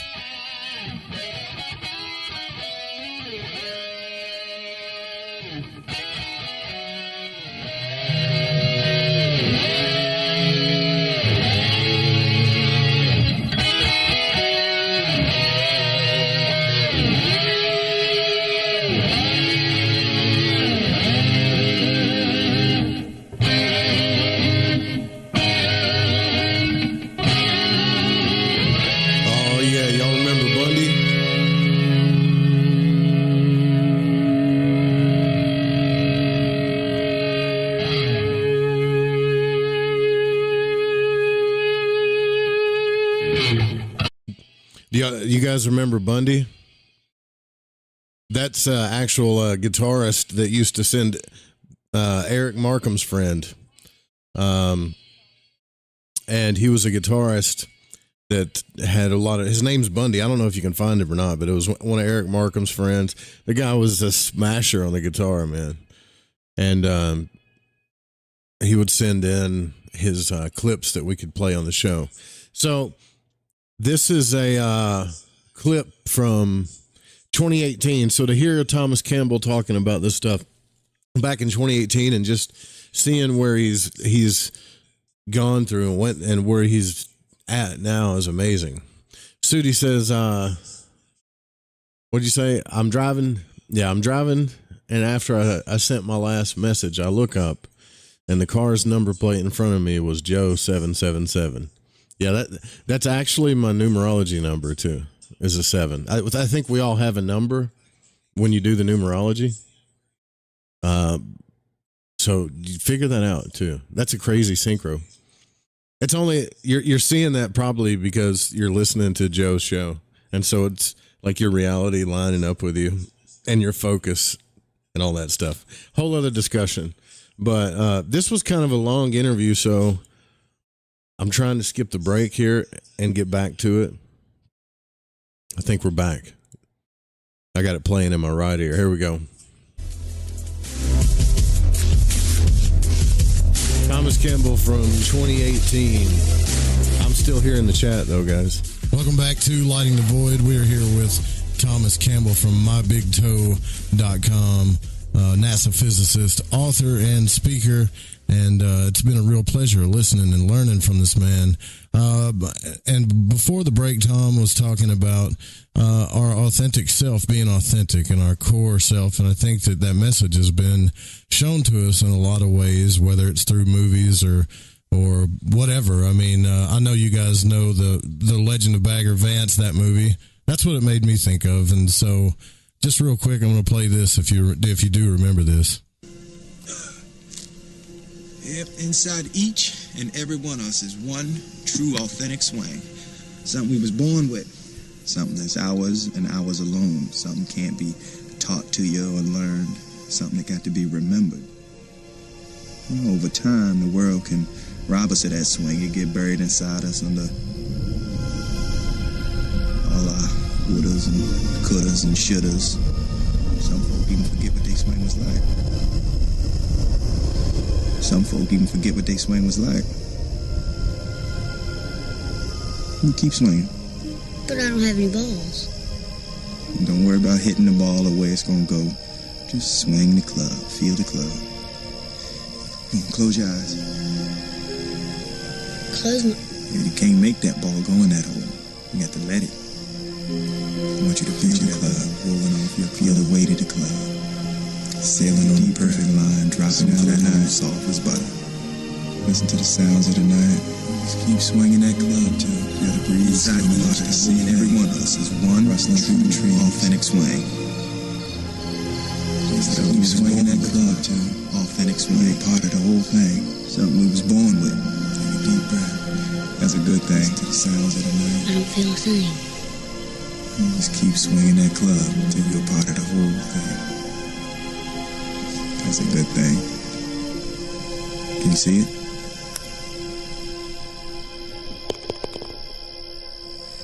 We're going to continue this interview, and I wanted to speak about some science exclusively, like quantum entanglement, because we were talking about that the other night. So I did want to ask about quantum mechanics a little bit. I understand some of it, like the Einstein-Podolsky-Rosen paradox that demonstrated, I guess, the principle of non-locality, which is kind of what they're doing with, I guess, particles now and stuff. But, the idea that distant objects can have a direct, instantaneous influence on one another, right? Mm-hmm.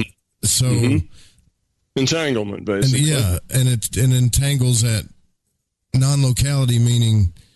What I'm getting at is, how come if I could travel to Mars or whatever in this, and it's so real or in my mind, but in seconds, I say less than the speed of light or faster than the speed of light, I can wake up. There's no distance. It's almost like it doesn't exist. There is no distance outside of this physical. The distance is just part of the physical reality. It's computed. You know how you make space? If you ask a traditional physicist where space comes from, he won't have a clue. You ask him where time comes from, he won't have a clue either. You ask him where mass comes from and charge comes from, and they won't have a clue about any of that. Physicists have no idea where all the basic pieces of their science even come from. They just mysteriously exist because they do. You see? Well, if you look at it from a virtual reality perspective, you can see where all of it comes from. It's all computed. It's part of the rule set. How do you make space? You put a point someplace, pick a point anywhere, and then put 3 unit vectors that are perpendicular to each other, 3 orthogonal unit vectors, starting at that point. That's it. That's a 3-dimensional space. By unit vectors, I'm basically, make this into non-math speak. You take a point and you put an X, Y, and Z axis through that point. And now you have space defined.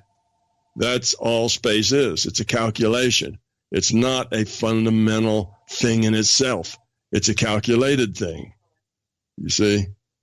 So that is I'm trying to understand this microtubule thing. I don't know if you know what I'm talking about, but I think it's just a theory. I think it's just a theory in quantum mechanics, a theory of consciousness that some people have put out, because they're trying to explain how these things, like how can a shaman go on a journey and then instantaneously come back faster than the speed of light, and they're trying to put words to it. Yeah, well, the thing with the microtubules is trying to make consciousness from a physical source. That's materialists trying to solve the hard problem, which they can't do.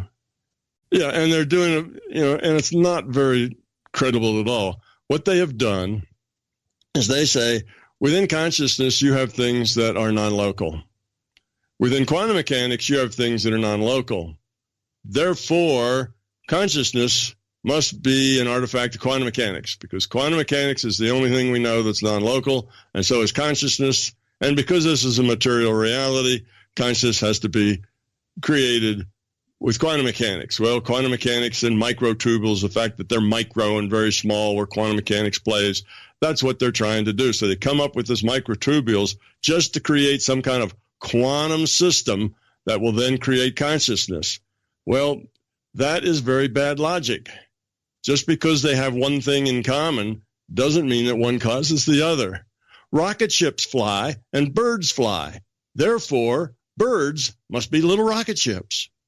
You see, that's poor logic. They have something in common. They both fly, but it doesn't make one of them the cause of the other.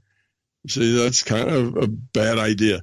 So the microtubules is a way of creating, consciousness, and it doesn't work, and they're not going to get anywhere with it because it doesn't really work that way. All they can do is say quantum mechanics must be at the root, and therefore some quantum system is responsible for consciousness. And that's as far as they'll get, which is basically a statement of where they'd like to go, but there isn't going to be any logic to take them from some place that we know to that place that they want to go. So that's what that's about. As far as entanglement goes, it's a simple thing. Entanglement is an if-then statement. If this, then that. If spin up, then spin down. A spin-up, spin-down pair, an entangled pair, is a single system. It's one thing. And in that single system, there's an if-then statement that says if one of them spin up, the other one spin down, and that's because you need a spin up and spin down for the conservation of angular momentum.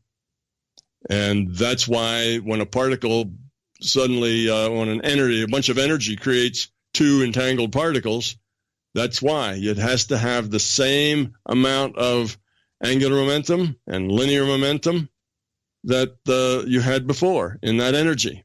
Has to have the same. You see, there's conservation of energy. Total energy has to be the same as well.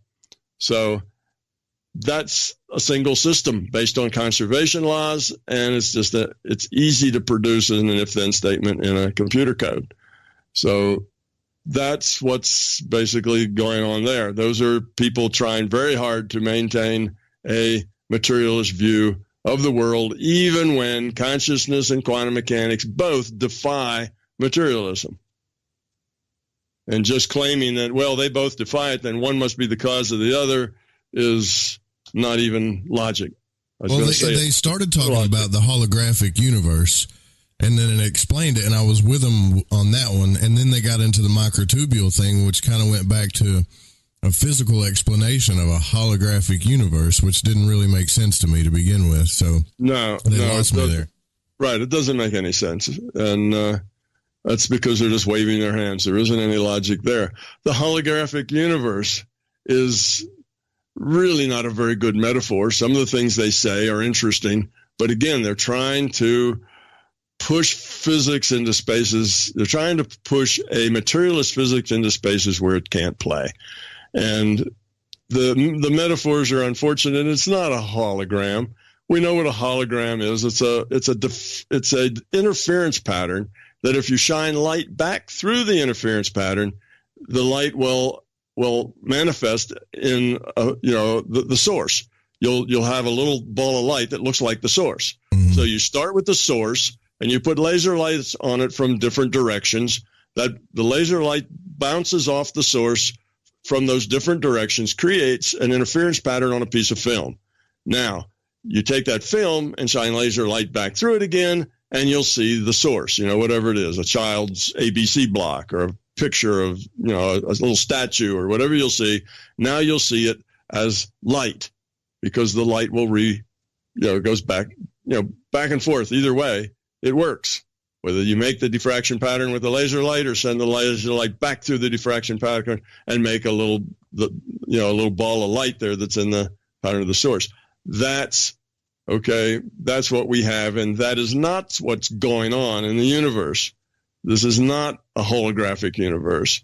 But what they meant by that is that the universe seems to have pattern to it, and it seems that the pieces of it contain all the information in the whole. Yeah. And that's the way, because of that idea, that is the way that they've come up with this idea. Well, it must be a hologram then, even though that's nonsense. It's nobody shining a laser light through a diffraction pattern to create this 3D reality. When you make a hologram, that light that makes that image of that chess piece, you can move your finger right through it, right? It's not a solid object. It's just light. It's not a holographic universe. They're using holograph as a metaphor, gotcha. Not as a fact. Not as a real hologram, but just as a metaphor. It's just a metaphor for something we don't understand that's really cool, and it seems like that pieces of it will have all the information of the whole. Well, there's something else that has that same quality, where the pieces contain all the information of the whole.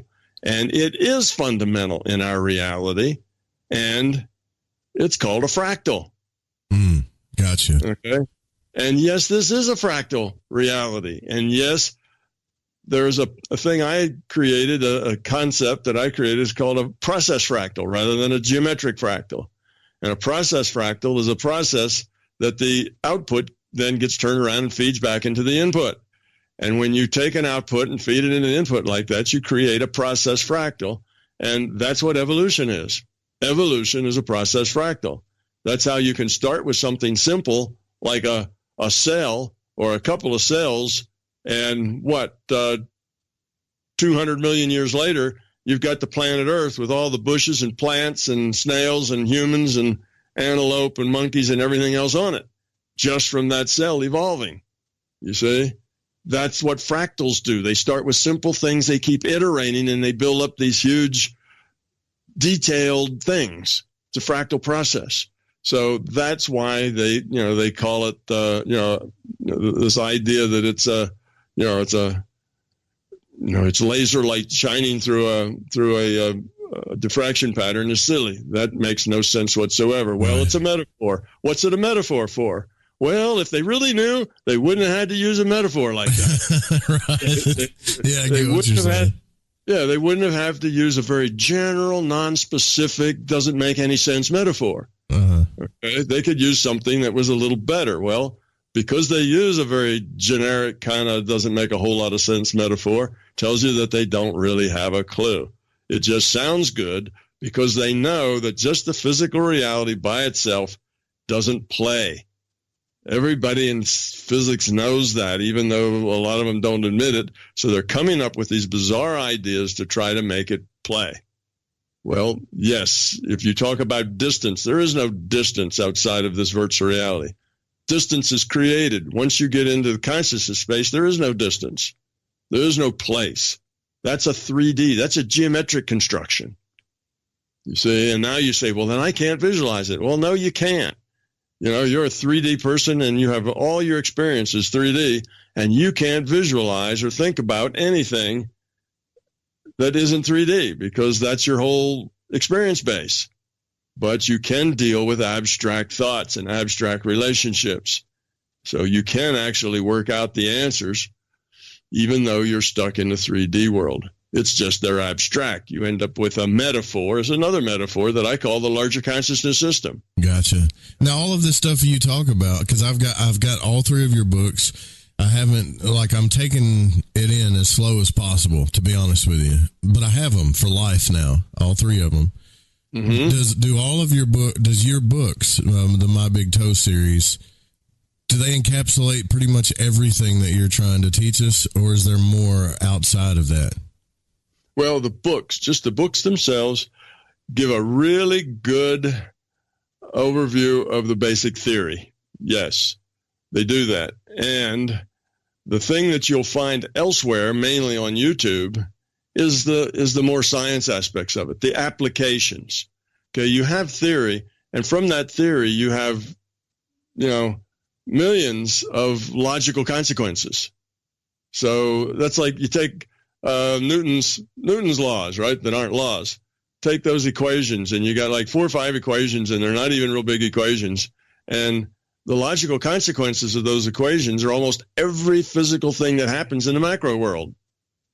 Okay? Gotcha.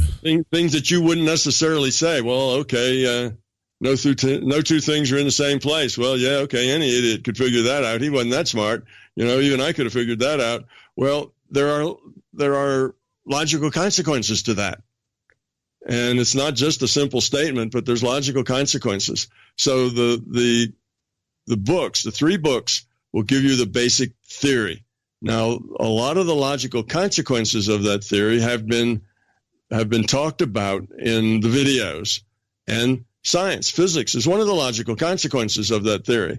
That you can end up saying why C is a constant and why quantum mechanics have to be, in terms of probability distributions. It's not that that there's no other logical choice. That's what they have to be.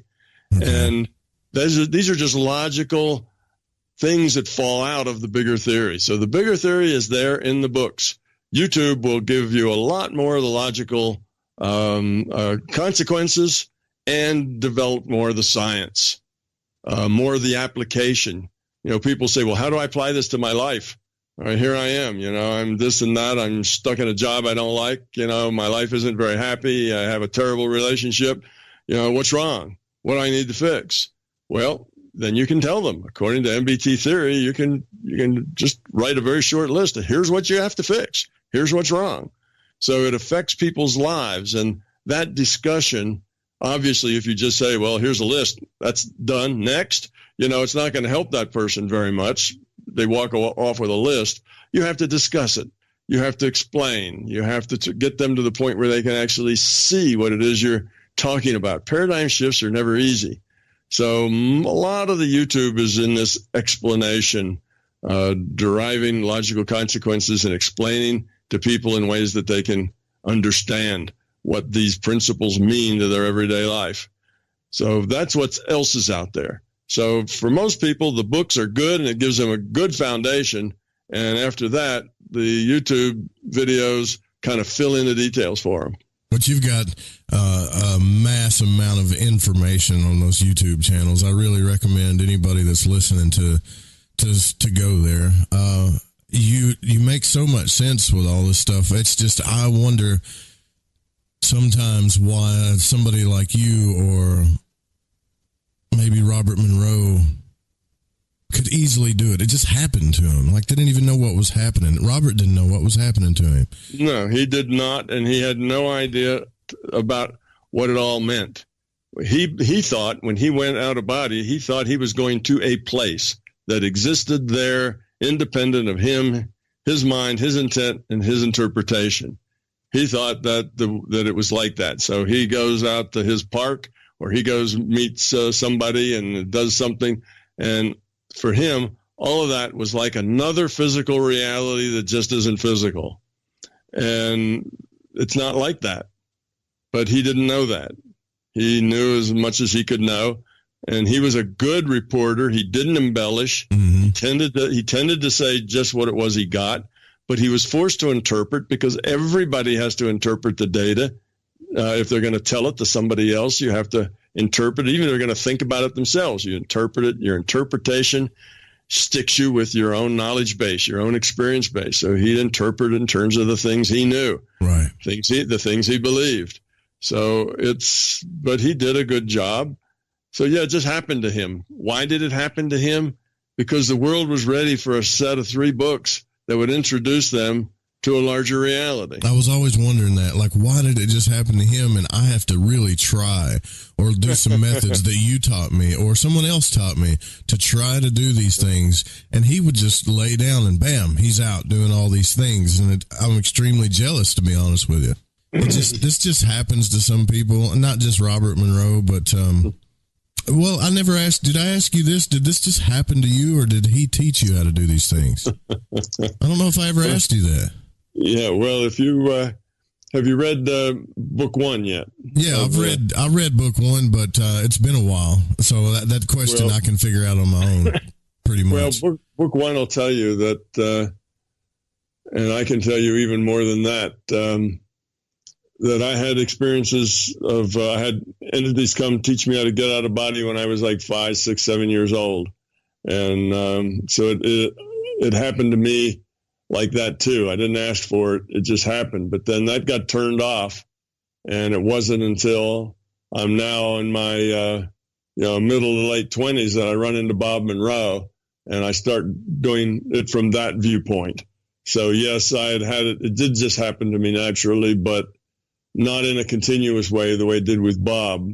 Although some of the very same things that I did when I was, let's say, 7 years old were experiences that Bob had as well as an adult. Because when I was out of body then, I was an adult. I wasn't a child anymore.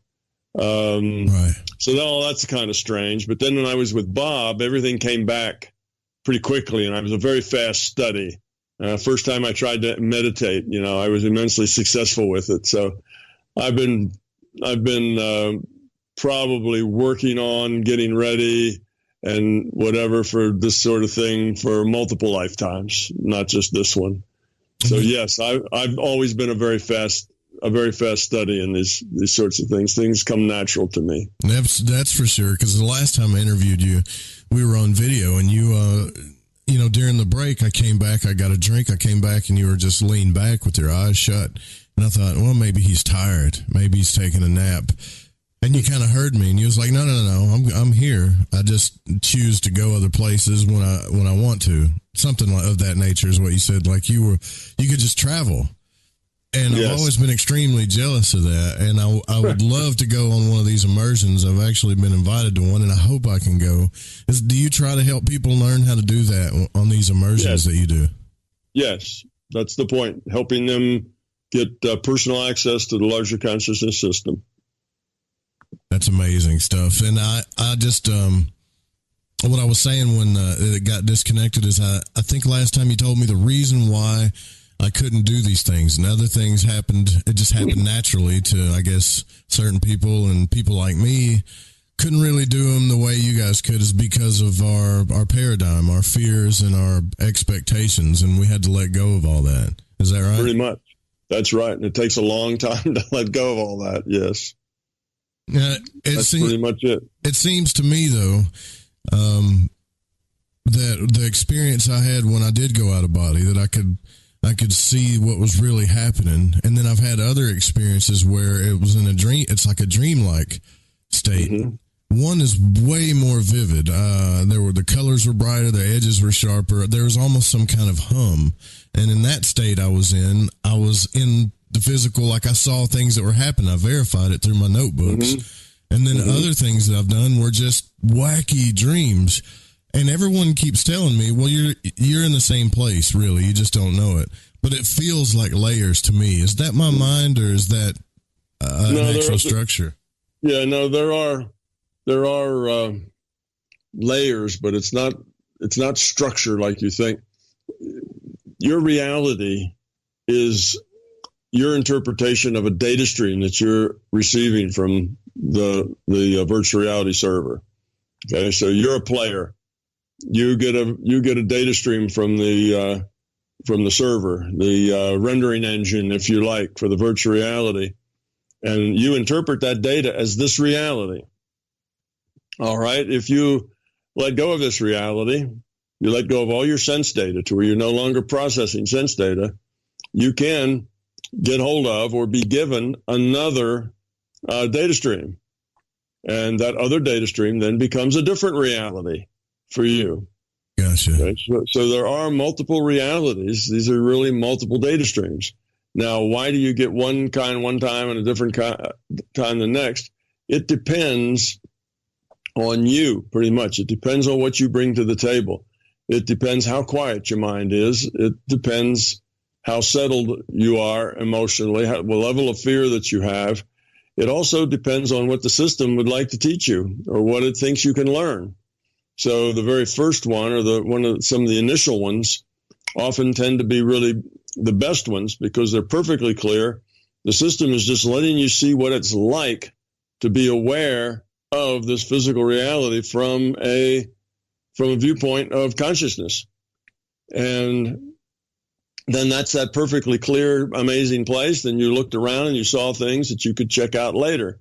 And that was meant, the reason you saw those things, or those things came to your attention, you could check them out later. The system wanted to give you an experience where you could verify it for yourself that it was real and not just in your imagination. Therefore, they give you something that you will see, that you can check out, that otherwise you couldn't have known. So that's what happens. Now, next time, you could maybe repeat that process 2 or 3 times till you got good at it, or you may not need to repeat that process, or you may just have taken that information and got real enthusiastic about seeing stuff and be able to look here and there and remote viewing or whatever, but missed the bigger point about growing up and bigger reality and that sort of thing. Who knows? But the next time you go up, and maybe it's just the point that your mind's in, the attitude that you have then. You have expectations. The expectations get in the way. Expectations are beliefs. So they get in the way. So now you have a hard time having it again because the first one you have is getting in the way. You can't just relax and let it happen anymore. You want it to happen the way it was that time. And that could be the problem why you're not so successful this time.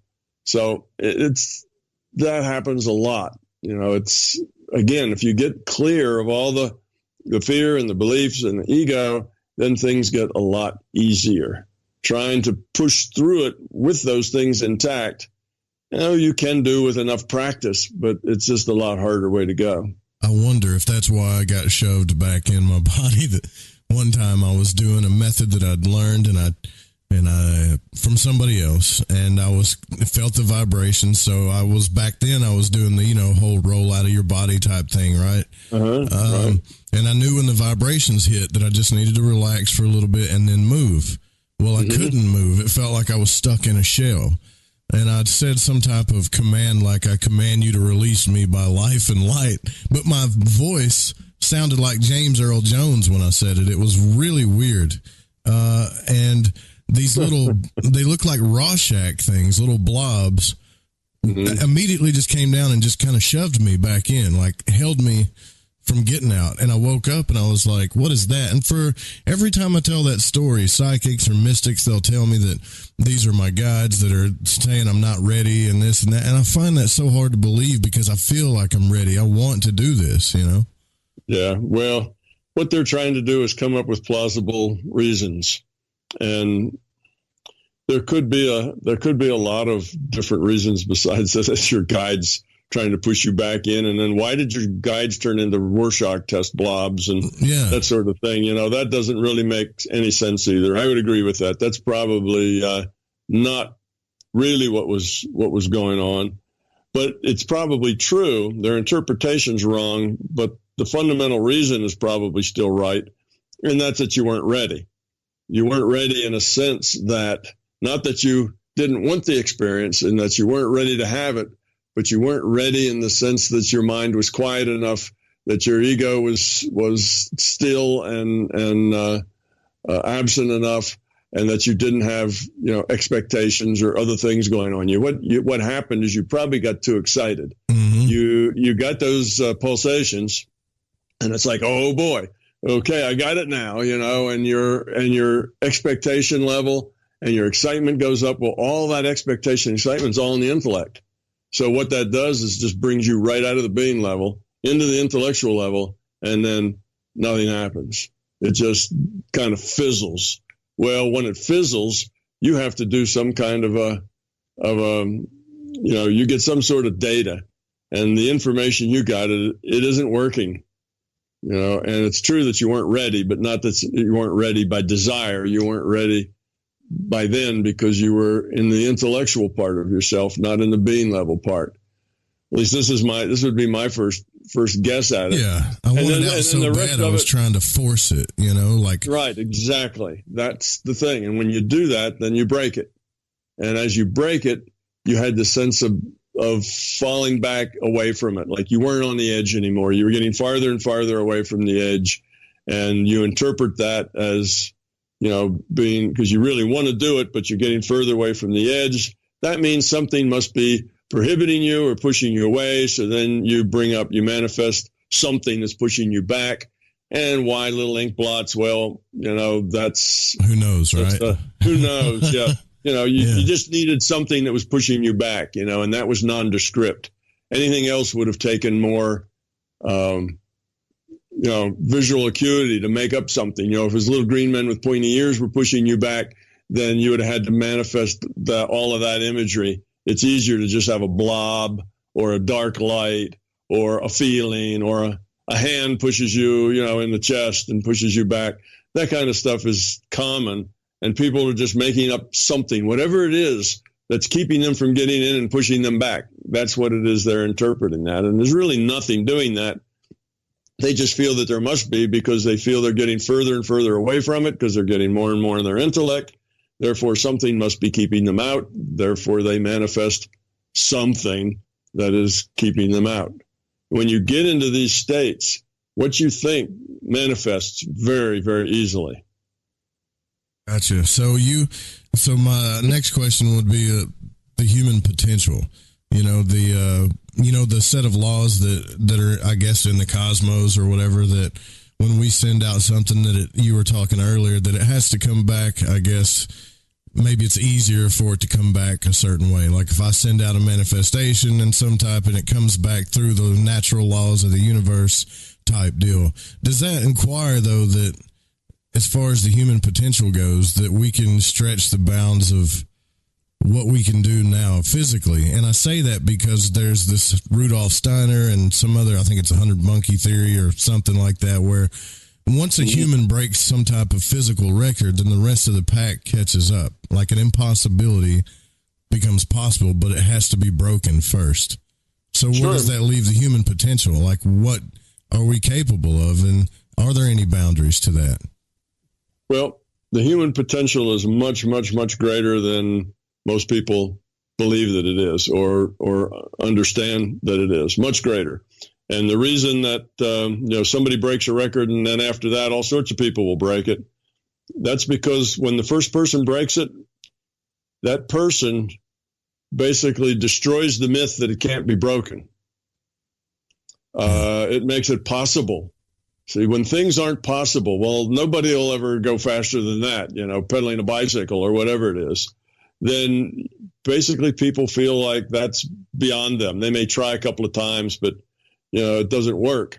And nobody really works really, really hard to try to do it because they figure that it's just not likely. Because this other person that did it, worked for 20 years, without stopping, and they finally got it. So nobody else really wants to put that time in. So you get kind of discouraged from it. So nobody else does it. And then somebody breaks it. And then suddenly all over the world there's, that can be broken. We can do that. And he didn't have to work that hard. He just had a smarter training technique or something. And then pretty soon everybody else is looking for smarter training techniques. And then that old record gets broken over and over again. So that's one thing. The fact that somebody breaks it increases the possibility, increases the probability of it being broken. So now it's easier to break if in a sense, because the probability of it being broken has gone up now because somebody broke it. So when the probability goes up, then that makes it a little easier for other people to break. It's another thing that is going on with it. But no, the potential of the consciousness is vast. You have all of the larger consciousness system as your world to explore and to interact with when you're aware of what it is you are. You're not stuck in this virtual reality. And eventually, you don't even live in the virtual reality anymore, for that matter. You live in a reality that's bigger than that. You live in a reality that has some of the virtual reality data, like the physical data, but it also has other data that are non-physical, that are beyond the physical data. And all of that gets mixed together into one larger, bigger reality. So you kind of stop living here and start living in a much larger reality that has more dimensionality to it and more information. But that just happens as you grow up, as you get rid of your ego and your fear and your beliefs. You start living in a bigger and bigger space. The more of that junk you let go of, then the bigger your decision space is. So pretty much then when you interact with people, you're interacting with them in a physical and what they would call non-physical way, both.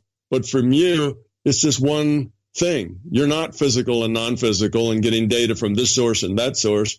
It's all there, all integrated as you need it. You see, it's just a larger integrated reality frame. So you get to have a bigger frame. So instead of spending a half an hour trying to get out of body, it takes you, a tenth of a second or less to go someplace else. It's a matter of having an intention, and there you are. So it's just a different sort of being. But yes, there's a lot of potential. And yes, you can use your mind to heal and to remote view and to do all sorts of things. But the better and better you get at that, and the more that becomes just easily accessible to you, the less and less you really care about it. You're not all that interested in accessing it because you realize that everything is the way it is for a reason. The reason is everybody is the sum total of all the choices they've made. Right. So wherever you are, and however good or bad that is, that's your natural feedback. That's where all your choices have taken you. You're supposed to learn from that. You're supposed to grow from that knowledge and from that awareness that, I'm here. My life is miserable and unhappy because of all the choices I've made, because of who I am, because of the fear I have. And I'm the only one responsible for fixing it. So you have a different viewpoint than the viewpoint of, I'm miserable. I'm miserable because this world sucks, because all the people take advantage of me, and because, the politicians are crooked and the bankers are crooked, and that's why I'm so miserable. It's this place just sucks.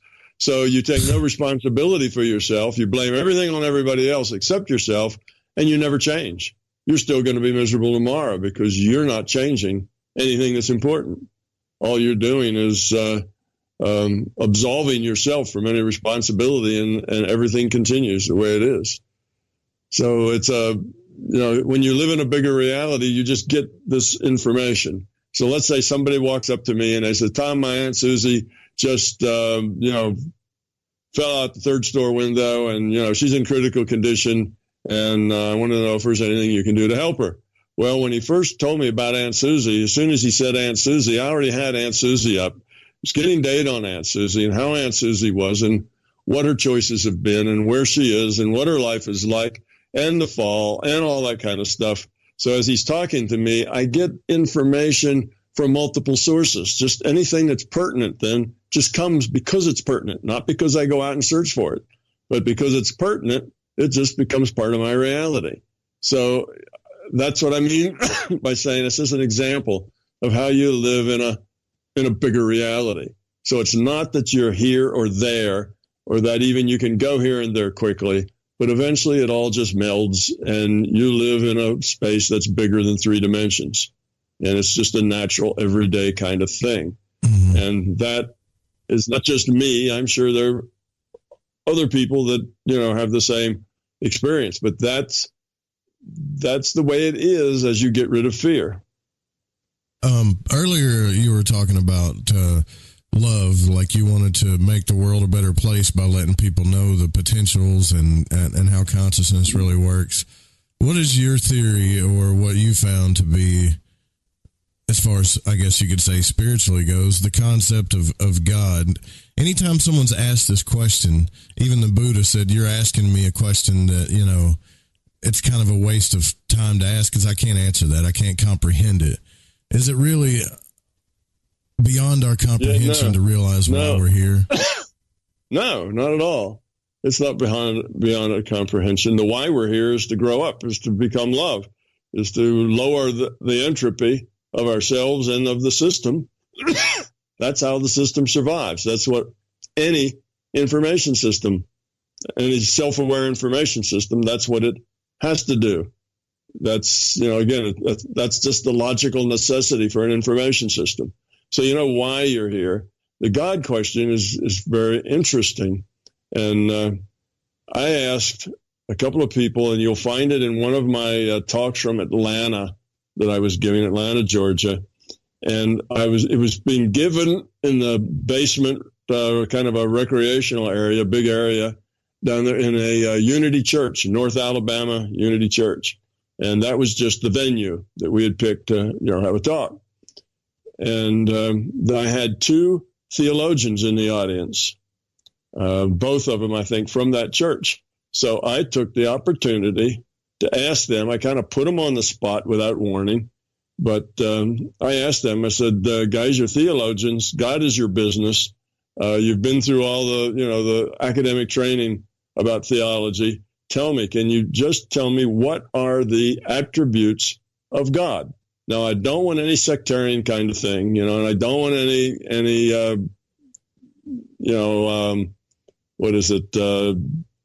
dogma, that kind of stuff. I don't want it to be sectarian. What are the general attributes of God? So they sat chatting with each other quietly for maybe as long as 5 minutes while the audience and I waited. They came up with a list, and I had no idea what was going to be on the list. But what I wanted to do was compare that list with the attributes of the larger consciousness system. So they came up with their list, and they read off maybe 5 or 6 things, and every one of them was an attribute of the larger consciousness system.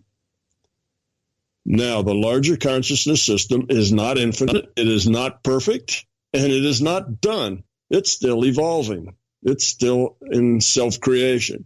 So that doesn't fit most people's ideas of a God, which is a done, fixed, perfect, infinite thing.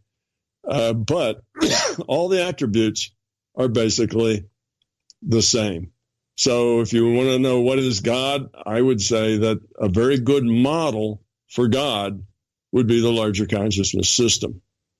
So I don't know what your Buddhist might have told you or not, but that would be a kind of a more definitive answer. That's the source, right? The larger conscious system is the source of everything else. We are pieces of that larger consciousness system. Okay, so we're kind of chunks off the old block, but limited chunks. That larger consciousness system realized that as a system with all the individuated units of consciousness milling around, communicating with each other, we weren't evolving very much. We weren't becoming love. We weren't becoming more kind or caring. We're kind of stuck, that we needed a virtual reality that was more than just communication protocols, so we could chit-chat with each other. So it evolved a virtual reality for us to do that in. It took the way you start any simulation that you want to evolve starts the same way. And again, there's no other way to start it. This is just the logic. You start with initial conditions and a rule set. When you push the run button, the initial conditions start to change according to the rule set. Okay, now for us, the initial conditions were a ball of plasma in a tight ball, high temperature, high pressure. And then the rule set was what we call science. Scientists dig out the rules that are in the rule set of our virtual reality. That's what science is all about, trying to discover the rules in the rule set. Yes. So that's the big digital bang.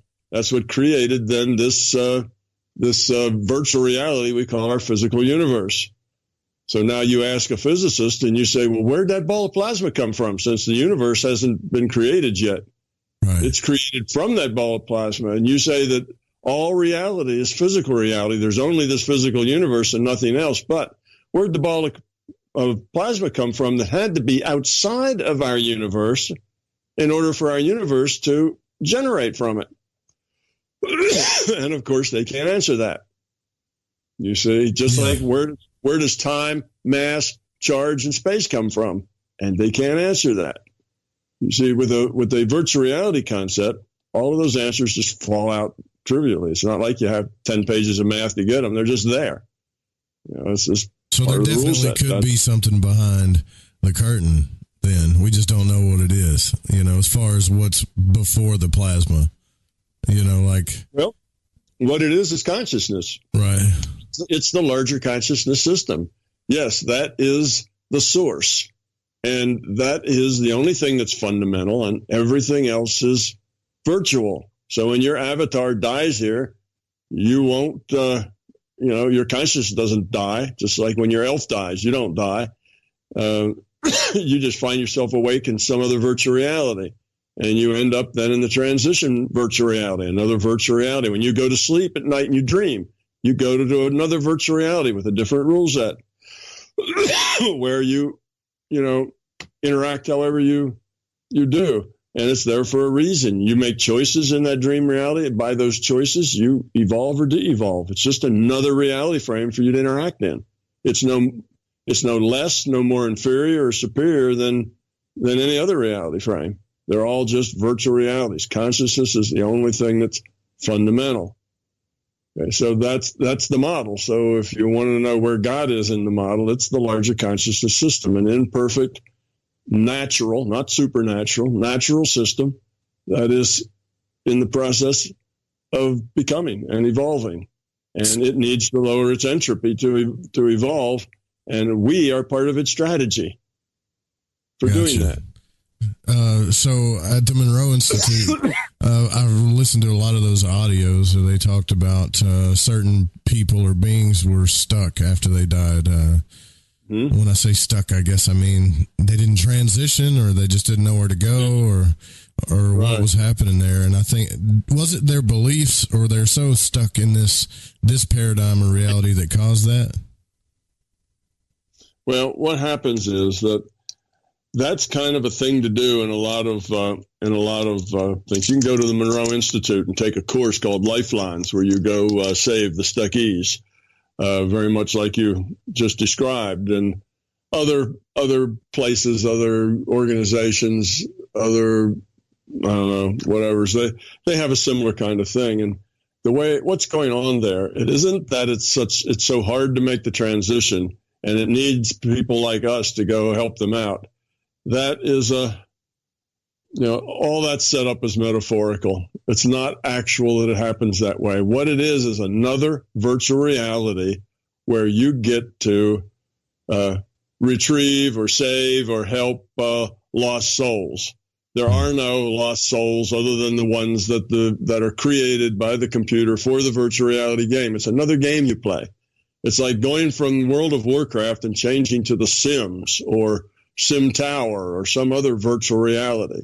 Okay, here you are in this game, and this is the physical universe game, and you've got a wife and 2 kids and a car and a garage and a job and all of that in this reality.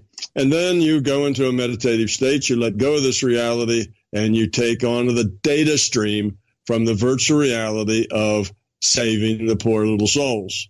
And now when you're in that virtual reality, there's all these souls that need to be saved, and they're just kind of all over the place. And you'll find one or spot one or be taken to one, and now your job is to exercise your empathy, your kindness, your understanding in order to help some other being.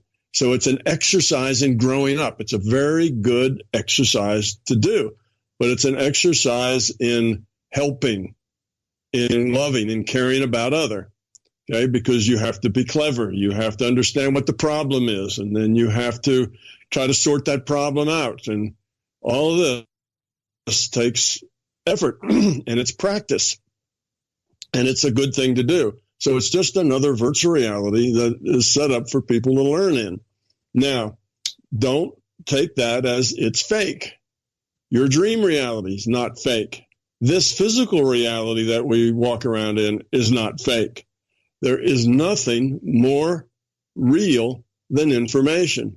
All of those virtual realities, the saving the souls, this physical reality, your dream reality, the transition reality, they're all equally real. Okay? It's just information. And every one of them You're getting information and you're interpreting it to be a certain set of circumstances, and then you're dealing with those circumstances. And by the quality of your choices, you're either evolving or de-evolving the quality of your consciousness. That's what's going on. And it's nice to have multiple virtual realities, because then you get very different kinds of questions, very different kinds of choices that you have to make. Otherwise, if you're stuck in the same old set of choices, well, you don't learn so quickly that way. That's why we need the dream time. It's a whole different set of choices. And in the dream reality, our intellect has already shut down. So in the dream reality, that is our being level. The choices you make in a dream, not a lucid dream, but a regular dream, are right out of your being level. That's you. So if you make really bad choices in your dream sometimes, well, those are yours. That's the way you are. If you make really good choices, those are yours, and that's the way you are. So the same in this Retrieve Lost Souls reality. It's another virtual reality where you get to make choices, how you're going to approach a problem, what you're going to say, what needs to happen, the degree of empathy you have. You know, some people are really, really empathetic and you know it, and some are just pretending to be empathetic because that's what they think they should do. And there's a world of difference between those two and between the results that you get. So you have to learn to become more real if you're going to be effective in that game. And it has to not all flow from your intellect. It has to come from a deeper place. So you see, they're just different virtual reality games, which you can log off of one, log on to the other, and play that game and learn from it. These are all trainers, virtual reality trainers, for us to help, figure out how to lower our entropy by making good choices. I'll get crucified by the audience if I don't ask this question. They all obviously want me to ask you the alien and ET question, but I think I've already been there with you on that one, on our last interview. But the question, can these realities intertwine? Like, let's say, for instance, you see the movie The Matrix, where you have beings that are doing things that you just impossible to do in this subset of rules.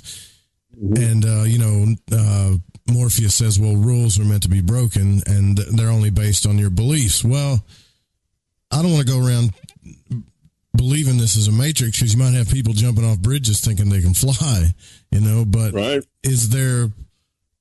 Is it possible to intertwine the realities to where these rules can be broken? You know what? I think I'm just going to wait. Let's take a break and then we'll come back. And right now we're with this is Lighting the Void, guys. We'll be right back. You don't go anywhere. We'll be right back after these messages.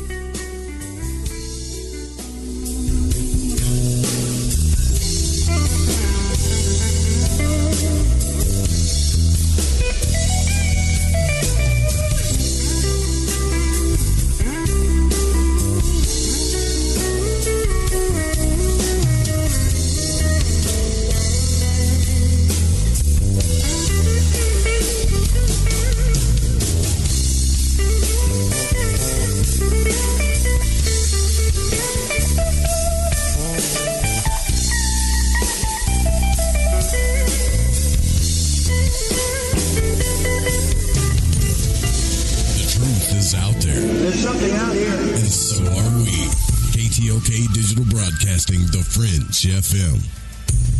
I think someone said earlier that I don't know who it was. Was it Sudi that said that Thomas Campbell sounds like he's talking? Well, he was talking faster back in 2018. Was he?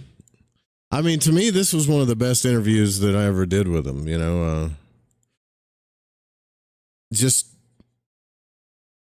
I guess back then I tended to ask more of the deeper questions, I think there's still some more left here. So let's finish her up before we cap off tonight's throwback. Yeah, here we go. Fascinating conversation with Thomas Campbell. And I want to give a shout out to Chad, too. You've been real active in the Fringe FM chat, so I got to give you a shout out for that. And I love all of you anyways. But before the break, we were discussing with Thomas I'd asked about intertwining realities. And what I'm getting at really is, can we break the rules like it shows in the Matrix film? Can we do these types of things? Sometimes I find it hard to ask the question, but I'm pretty sure that Thomas knows what I'm talking about here. I'm almost certain. Yes, to a certain extent, there is. But there are rules about breaking rules and how rules can be broken. So, of course, the Matrix film was made to be dramatic and made to be sensational, all that sort of stuff. And real life tends to be more tedious than that. It tends to be actually wilder than fiction, but it tends to just be, not as dramatic all the time. Mm-hmm. So yes, you can break the rules. You said you had an out of body and you saw something that was, that was in the earth frame, and you checked it out, and sure enough, that was the thing you saw. Right. People remote view all the time. They go places, and it's not limited just to the earth. They go to the moon and to, Alpha Centauri and, whatever, 20 feet under the ground. They can do things in their remote viewing that takes them places other than just what they could see from this planet, and they get information. And if they're good at remote viewing, their information is correct most of the time. Now, that's another little side issue. Why is it only most of the time? That's because these things I told you before, their level of getting the intellect out of it, they only get their intellect out of it 80%. Well, they're only going to be right about 80%, you see?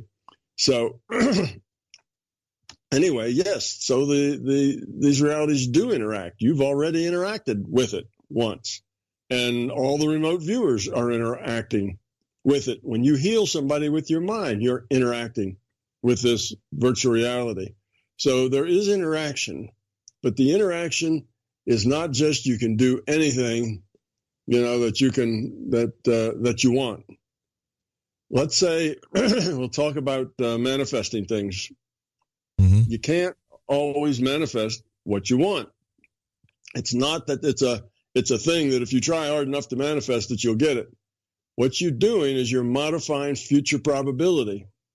So if something started out with a probability of 1,000,000 to 1 to happen, but you really, really want it to happen, well, if you're a real, 5-star wizard, you might be able to get that all the way down to 1,000 to 1. Wow, 1,000,000 to 1 to 1,000 to 1. You're really strong, being level, calm mind, and all the rest of it, but it's still unlikely to work because it's still 1,000 to 1, and it's probably just not going to happen. So you see, it depends what you manifest. First has to be manifestable from the probability situation. And then that manifestation will modify the probabilities in such a way to make that more likely. So let's say it was only a 60-40, 60 that it wouldn't happen and 40 that it would. Well, now you may take your mind and change it around the other way. Now you may make it 80-20, 80 that it will and only 20 that it won't. Well, that's not so big. It's not like orders of magnitude like you did before. But now if it's 80-20, you're likely for that to happen. You see what I mean? So you can't just get anything you want. Partly it depends on how much probability you have to move. How possible is it? Is it like almost impossible, or is it, sure, it's that could work. How right. That's so like if I wanted to manifest a better job or an interview opportunity, that the universe could hand me that pretty easily. Right. But if I wanted to manifest, I want to walk outside my door and fly with no mechanism, I'm just going to fly. Right. That's probably not going to happen. That's not going to happen. You see, it has to abide. You can't just break the rule set. For the same reason, the system can't break the rule set either, because we want this to be a consistent reality. So that's imposed on the larger consciousness system as well. You can't break the rule set like that if it causes a inconsistency in the reality. So you walk out of your house and call all your neighbors out and say, hey, neighbors, watch me. I'm going to fly today. And you put your hands together and point up and, take a little, push off the ground, and off you go. You go soaring around. Well, you have just broken the continuity, the logical continuity of the reality, because you've done something that's impossible according to the rule set. That creates problems. It's going to Gotcha. create all sorts of issues, not only for you and what's going to happen to your ego afterwards, which is dysfunctional, but also for everybody else. So let's say that instead of that, you go out at night at 3 o'clock in the morning and there isn't anybody around anywhere. Now you hold your hands together and give a little push off and off you go. You start soaring and you fly here and you fly there and you come back, half an hour later and walk back in your house and nobody saw anything. Have you created a conflict in the reality? No. Well, you haven't broken any rules then. You see, but will anybody believe you? No. So there's a thing that kind of encapsulates that, and it's called the psi uncertainty principle. And if you're reading the books, you'll get to it somewhere in the middle of book 2. Okay. That tells you kind of the rules for breaking the rules. You can break the rules, but you have to break the rules in a way that doesn't create a discontinuity in the reality for other people. You don't create any havoc. You don't. So that's kind of the rule for breaking the rules. But now the other thing still holds too. If you're going to do something, if you're going to change future probability to the extent that you can fly, well, that's probably impossible because the probability of you being able to do that is so low. You're probably not going to raise that up. That's probably, 10 to the 50th, 1 in 10 to the 50th, that's not going to happen. So that would be a hard one to do, but not necessarily impossible, just very hard. You see? So Gotcha. That's the way those things work. So if you want to levitate a box of rocks, with you and a few friends, fine, you can do that if you all, or let's say make a table tip. They used to do in the seances back in the 1800s. Right. Yeah. Get around a table and make the table kind of float up in the air and levitate the table and whatever. You can do that, but you can only do that when those few friends are around and probably the lights are a little dim and other things to obscure it with uncertainty. If you put the cameras on, turn all the lights on, and have all the major network press there to watch you levitate the box of rocks, a very high probability that the rocks will sit right there on the floor, even if you've levitated them 100 times before, because that would create a discontinuity in our reality. Do other people's beliefs about that interfere with it as well? Like, if everybody's observing it, like say the world is observing it, then that has an effect on what happens as well too, because of their beliefs and. Exactly. Okay. So if you have something that's 60-40, and it's a chance of 1 in 60 that it happens, and 1 in 40. It's 1 in 60 that it doesn't happen, and 1 in 40 that it does. Well, if you want to change that the other way around, that's just you. What if this event? A lot of other people would like to see it the way it is. They like it that way, or they like it even more. They want it to be, 80-20, so that it's only 1 in 80 that it gets the way you want it. Well, if there's a whole lot more of them that want it to be 80-20 than there are that want it to be, 40-60, then the 80-20s are going to win. Unless those other people moving it that way are stronger and have less noise in their mind and they work from their being level, then they may force their way on 100 other people who aren't really clear in their mind and work from their intellects. So you see, there's a lot of variables going on here. But yes, so you got a stadium full of people, and most of them want the home team to win, right? Right. They're rooting for the home team, and the team that's the away team, they only have 50 people in the stadium because it's expensive. They went 3,000 miles away in an airplane, and not a whole lot of their fans could do that. So they're playing with very few fans cheering for them. That's the home team advantage. Home teams were more likely to win on their home court than they are anywhere else because they have that advantage. Oh, okay, I get that. Well, I only got a few minutes left here. I just wanted to make sure that I do want to say thank you for spending time with me, even though I was late. I really appreciate you doing this. So thank you for coming on the show. You're welcome. And then I guess my last thing to ask you would be is, what can we do to support you and to support this movement as a whole? What can me and my audience do for you? Well, First of all, your audience should understand that if it's not their experience, it can't be their truth. So I don't want you or your audience to believe anything. See, belief is part of the problem. Remember, I say you got to get rid of your fear, your ego, and your beliefs. Well, the fear creates most of the ego and beliefs. So believing what I tell you is not significant. You have to find out for yourself. You have to do the things that you're doing. Go out of body, see if it's real or not. But you don't have to convince yourself 50 times. You only have to do it once to know that it's real. But whatever it takes for you. So have experiences, learn how to meditate, quiet your mind, work on getting rid of your fears. How do you work getting rid of a fear? If you ever feel something negative, if you feel upset, irritated, annoyed, angry, et cetera, et cetera, et cetera, that's a fear. If you didn't have a fear, you wouldn't feel anything negative. Your life would be full of joy and peace and happiness. When you find something negative, trace it back to a fear. Work on it. Own it. Get rid of it with your intent. Okay, so that's what I'd have you do. Grow up. Get rid of your fear. Try to, it's about being kind. It's about other, not about self. As much as your life is about yourself, that's self-centeredness. That's fear-based. So that's what you do. And as you get this bigger picture, if you read over the stuff that's on my YouTube and you read things that are in my books, that'll give you a model in which you can place your own experience. But don't take my experience as the answer.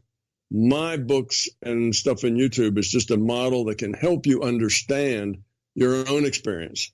Has to be your experience. So I'd say stop thinking that things that are wrong with your life are other people's fault.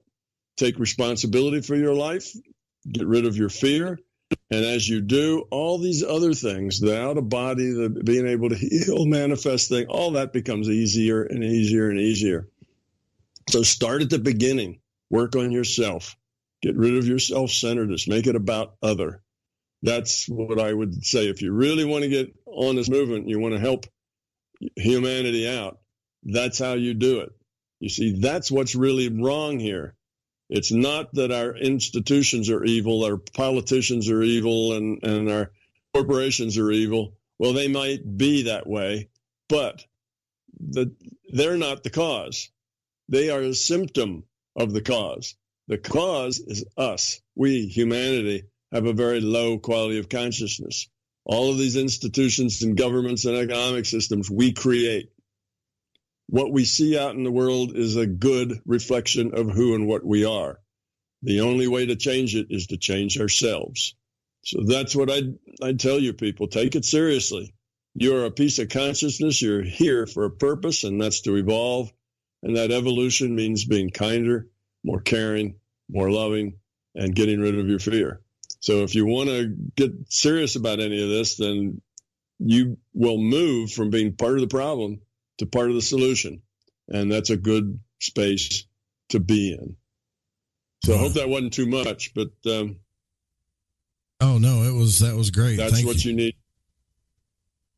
And your website is My Big Toe. That's I guess that's a hyphen, isn't it? I don't want to say that wrong, but yeah, it's my. You can do it with or without the hyphen. Yeah, my-big-toe.com, or if you just go mybigtoe.com, it'll still work as long as I pay the man who actually owns those words $10 a month. I got you. Well, I hope so. Either way. I hope everybody continue. Oh, by the way, real quick, I wanted to ask the experiments that you're doing. Is this an ongoing thing? Like, do you plan on just keeping this going as long as it gets supported? Because if that's the case, that would be really cool too. No, I don't think so, but I don't know yet. See, it depends on how they turn out.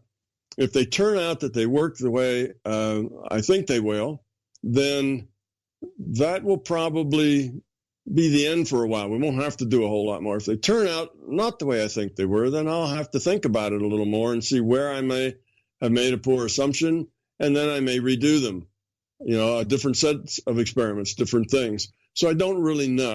It could be that this will just be the end, or it could be that more experiments will come out. But once these get announced, once they're done, if they turn out to be interesting, if they turn out to really do some of the things that I think they might, then that will be such big news that I won't have to do many more experiments. There will be physicists all over this planet trying to jump on that bandwagon, because what I will have just done is ripped up the foundation underneath quantum mechanics and all the rest of science, and that's going to attract a lot of attention. So there's going to be a lot of work being done in this area if these turn out. If they don't turn out the way I think, then most everybody but me will just forget about it and ignore them.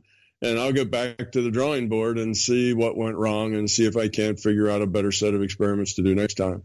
So I'm hoping that once this thing gets started, it will become self-fulfilling in a sense. What we're trying to do here is really make this world a better place. And there are a lot of people who would like to put their money to something like that.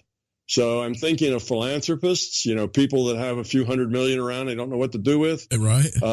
They may want to chip into something that has a possibility to make this world a much better place.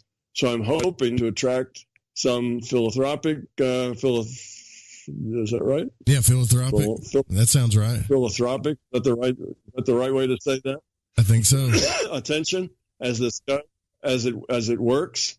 And if that's the case, I'd like to put together a center for the unification of science and consciousness, where I could then give out grants to scientists and the people who are working toward unifying science and consciousness. And it wouldn't just be my kind of work, or it'd be all sorts of people, in the neuroscience field, in the biological field, in the psychological field, all sorts of people who are working on the same problem, just from a different viewpoint, from a different, maybe even set of metaphors. It would be good to bring all that together and give it some publicity and get it up out of the basement of the university. Right now it's down in the smallest closet, in the last floor of the university, because it's the stuff that isn't popular. You don't trout that out in front of your public, because it's the kind of the butt end of the academic effort. Well, it should be the leading end. And I think some capital would maybe turn that around, and suddenly a lot of projects that are important and may really develop good things for us could get a little sunshine and get a little funding and get a little publicity, and they could publish. We could start a journal for that center and so on. So right. That's one of the things I'd like to do long term, just as a legacy thing, to set something up where people can get out of the box. They don't have to just, salute to the dogmas and to the beliefs in their field. They can go outside the box. They can be daring. They can make mistakes. They can have big ideas. Something that would give that resources. Right now, if you're an independent thinker with big ideas, you get the small room in the bottom of the basement. That's not the place that academia finds valuable. Academia finds valuable what brings money to the door, mm-hmm. and what brings notoriety to the door, and they are stuck in their own web of belief, and it's very hard for ideas and concepts to move forward. And we don't want that. We don't want to be stuck. We want to, get all this genius that we have around us and give it some light, give it some funding and some air, and see where it takes us.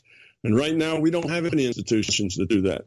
Institutions are very belief based. And if you don't carry the belief, then you're not welcome.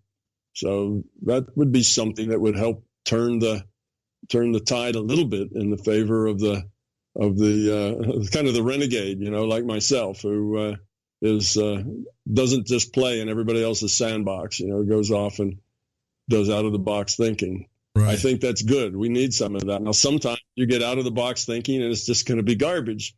Well, that's okay. You ought to be able to take risks and have it not turn out. That's not a bad thing. Right. But you need a place where they have the space to go try and see how things will work out. Well, I want to thank you for your time. I appreciate you coming on the show. I'm a huge fan of yours, and I know a few of my listeners are really big fans of yours, and I really appreciate your time, and we'll do whatever we can to support your work. We'll always be talking about you and rooting for you, and just thank you all around. Thank you so much for what you do and for coming on the show. You're quite welcome, Joe. It's my pleasure to be here, and make sure you give me a shout and send something to Donna at mbtevents.com, because she puts stuff up on YouTube, and I'd like her to get the raw footage, if you don't mind, so that we put it in our library of my talks and can put it up on YouTube. That's a massive YouTube channel. Thank you so much, Thomas Campbell. Everybody, a fascinating interview that was. It's always I don't know. It's a surreal experience. Most people say that you got to meet Thomas in person to really understand how humble he is, because he's super intelligent. And I think that as far as what's going on, I think Thomas, I don't want to blow too much smoke, but I think he's, probably one of the guys that's actually getting us somewhere in this field where we're trying to merge science and spirituality at all times. And, he just put $150,000 together really fast. So that tells me that a lot of people are wanting answers to this stuff too. And we still got 30 more minutes left in the program. We're doing a little recap. It's funny. I was asking people in the chat, what does his book, My Big Toe, what does toe stand for? And it took a few guesses, but I didn't know what it was either. It's My Big Theory of Everything. It's a 3-part book. You can get it on Audible. You can also grab it at Amazon. The links are going to be in the show notes too. But we'll be right back after these messages, guys. Don't go anywhere. 105. Wow.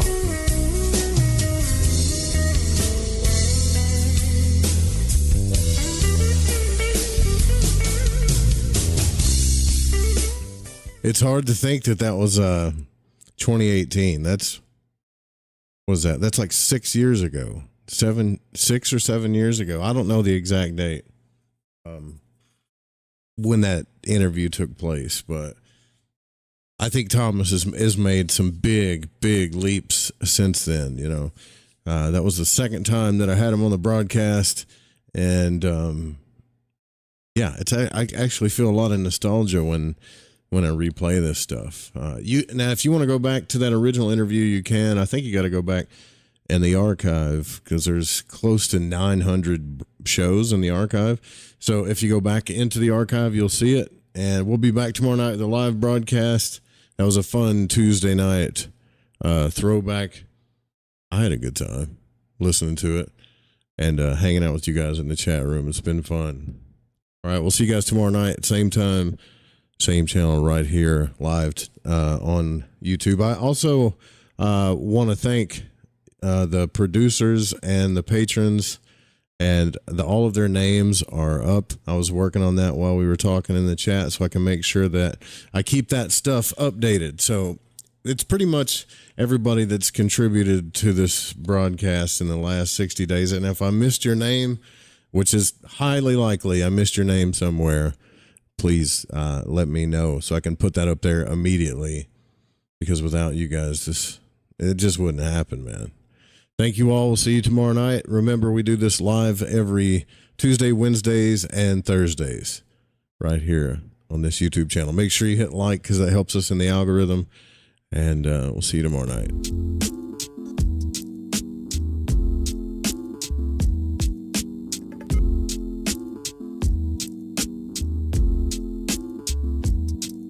I'm just drifting.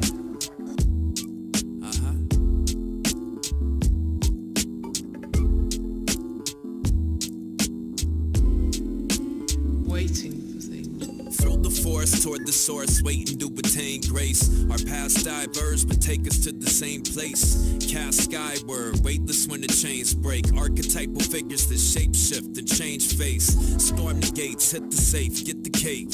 While dog eats dog off a diner family dinner plate. I'm in the clouds, in the crowd, in the visionscape, in effect. Any minute now, I'ma get it straight. I've seen her face in my dreams since I was young.